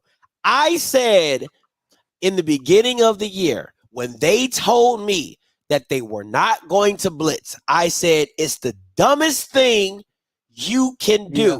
I said, because the way a lot of people yes, they were talented, but the scheme allowed a lot of mistakes that teams got wrapped up in, right? Because I couldn't hold the ball for 4 to 5 seconds. I didn't have the time. The corners didn't have to really cover because I got to get the ball off in like 3 seconds. You know what I'm saying? So it just made it difficult for a lot of SWAC offenses to get a rhythm and get going. When you play the style in which they play now, which is simply like a base 4-2-5, they don't really blitz. You know, it's like they try to over leverage one side or the other. They do that 3-down lineman, which sucks. You know what I'm saying? So to me, yes, they don't have a special player, but they don't run a scheme that because you can have a bunch of guys, but you put them in the right position to where the scheme benefits them and it hides your weakness, which are the DBs. The DBs are your weakness. So you can't sit back and say, hey, we're going to just cover with 5 guys when they all suck. Well, they don't all suck. I'm being facetious. But there's holes in the defense in the secondary, right? So you have to speed up the clock for the quarterback to make them get the ball out faster so your DBs don't cover that much. But they wanted to go to this 4-2-5, non-blitz, sit back, play zone. I told Jackson State fans, you're just becoming a regular defense. It's nothing special about you. Any SWAC quarterback can throw against a zone. What made Jackson State difficult is they will man your ass up. They will man your ass up. They're gonna dare you to make that throw 8 out of 10 times, and they're gonna blitz you and they're gonna make you speed it up. Because I talked to a player from FAMU in that game. He said, Scotty, it just felt like they were always coming. Like he said, we knew they were coming, we just didn't know where. He said, McCray. Dog. You know what I'm saying? Like that clock is real, man. That clock is real. But I think they have the talent in the front 7, but you gotta protect your back end by sending blitz. You gotta speed this game up. And I don't think they're doing this, but I do agree with you. There is no leader, but I don't think that they're building a scheme that fits the guys or help or tries to protect the guys that they have. That's fair. That's fair. I can't disagree with that at all. Yeah, but that's pretty much it, man. I always appreciate when you call in, man. Real talk. Always, fam. Y'all keep up the great work, man. Man, appreciate you, bro. Listen, I know people want to talk about the talent. Like, I don't understand. I don't think people understand truly what talent is. I think they just like to hear names. Talent, it matters when you start to separate who you are, what you do as a team. What Jackson State had under Deion Sanders was some truly big-time talent on that team. And I know because they went out and they hit the portal this year and they brought in some guys. Listen, there was a difference, a huge difference in talent, man. I want people to truly understand. You can be excited about who your coach bring in and the backgrounds that you're looking at these guys, but come on, man. That was some talent, serious talent. Listen, on that team. Barry, man, I'm telling you, the thing that bothers me the most is like Jackson State fans who don't know football. And I'm telling you, Perry, I know this might sound crazy. People were telling me that this defense could be better. Listen, I'm gonna be honest with you. I'm gonna be honest with you. Zoe called me and told me straight up. Oh my God. Zoe called me and told me straight up that this offensive unit, this team, was better than the last year team because of all the backups they had, all the quality. Listen, he called me on the phone and told me this. He said, Scotty, per man for man, this is a better team. I said, bro, come on, you can't be. I'm telling you, Scotty, because of all the people in the bodies and just like, he's like, we didn't use everybody when Deion was here. We only used the top guys. And I'm like, you didn't have to use the backups because the starters are so damn good. Like, what are we talking? That's what I heard. And it wasn't just from him. It was from other people to tell me this is a better secondary. I said, did you? I said, listen to what you're saying. I said, you had 3 pro corners on the field at all times. Travis Hunter, Isaiah Bolden, and Dejan Nugget Warren. I said, what? Who? 3? Isaiah was your slot guy. Scotty, the whole damn team was on the all swag selection. The whole damn team was on the all swag selection. Everywhere you look. And that was one of the biggest things coming into this season. You know, the fact of how much you lost compared to the experience of those guys that you had last year. And that matters. You just can't plug guys and just think it's going to be instant success when you don't even have that right now. What you have is not built for that. This is a program builder. Dion can make that instant fix. TC Taylor does not have that power to have that same energy to have that instant fix. And I know it felt so natural because he's a Jackson State guy. He understands Jackson State. But it got to be patient with this thing. It could get better as time goes on. Yeah. You know, but the reality ain't nobody saying Jackson State could not be good or they could not have a winning season. It just, I knew considering what was the all SWAC selections and the teams that you watched last year, that there was going to be a difference when you saw this. And I don't understand how everybody was ready to jump on board without even seeing this team in competition yet. Yeah. You know, how to say this is going to be a better offensive unit. Do you know what you're saying? Do you know you had a guy that was up for damn near every offensive award in the country? Like, seriously. You know. Dog, that's what you got to deal with, bro. That's the foolishness you got to deal with. And I just was shocked and appalled that Bama's was like, yo, what is this? What do you mean? What do you mean? I'm like, what are you talking about? And I kind of got that same thing when Dooley first got to Southern, and was trying to move things around. You know, there was a piece of the fan base that, of course, they were all in on Dooley. And you know this because you talk about him all the time. And let them tell it. What he was going out and putting on the team was going to be better than anything Odom's ever fielded on the field, right? Was that the energy you was getting to? That's the energy I was getting. He was going to recruit the state of Louisiana like nobody else. Nobody else. Yeah, you know, like his team and what he was going to put together was just going to be crazy. It was going to be something we haven't seen. Nothing Odom's could do in 10 years could go top what he was going to do. But it was that same energy. Sometimes you just got to bag back. And I tell people, I don't go for the hype. I don't give a damn what the name of this guy, who that guy. You got to show me. I'm not going to put myself in a position to be overly hyped because it's just like Alcorn with Tyler Macon. Wasn't everybody overly hyped because of this kid? You never even saw him play it down at Alcorn, but yeah, he's going to take Aaron Allen. He's the guy. He's what it's supposed to be. Guess what? You got to wait and let the man go out and prove it. No, I just, and the thing that bothers me is how you're considered a hater because you don't jump on the fantasy bandwagon that everybody else jumps on. Like I said about Tyler Macon, I was like, I thought he would be a great fit because he's mobile. But if you watch him play at Missouri, and I heard some things about, I had some contacts at Mizzou.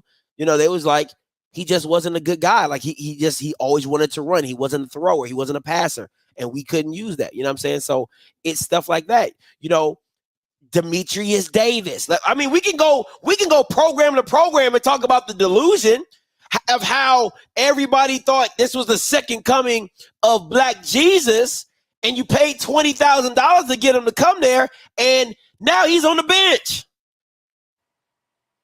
I mean, shall I continue? How about all the transfers that Maynard brought in last year and got his ass whooped? Shall I continue? I mean, we can just go down the line. So this ain't a Jackson State thing. It's just understanding football to say, hey, like quality. It's not always about the quantity. It's quality. You know what I'm saying? So it's just crazy. It's just crazy. And I think people think when these guys come from whatever school outside of the SWAC that it's going to turn into instant success in the SWAC. You find out a lot of these guys struggle the moment they get into SWAC play. It's not that easy of a cakewalk for them. Yeah. You know, and I think a lot of people have that conception. Oh, this guy comes from Alabama or Tennessee or Arkansas or LSU. Man, he get here, he going to dominate. I've talked to some guys that came down from Power 5 that played in the SWAC, just like, you know, my time here in the SWAC. And they're like, man, Scotty, the biggest thing that people don't understand is them boys hit. He said, if they don't do nothing else, he said, Scotty, they gonna hit you. You know what I'm saying? So it is a physicality that comes with the SWAC, no matter how you want to downplay the football or whatever, however you want to look at it, secondary, second to this or whatever. I've heard it from multiple Power 5 transfers. He's like, Scotty, if the SWAC ain't gonna do nothing else, they gonna hit you. They gonna hit you. And that's half the battle right there. That's half the battle. All right, P, before we get up out of there, what you got? Man, look, nothing this week. Just chilling out, man. I hope everybody had a happy homecoming. You know, I tried to do it.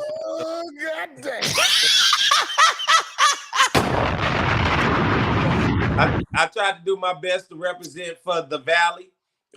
You know, good win over Pine Bluff, man, and you know, pretty much slow motion, man. Shout out to everybody that's moving around this week. I know it's gonna be some traveling.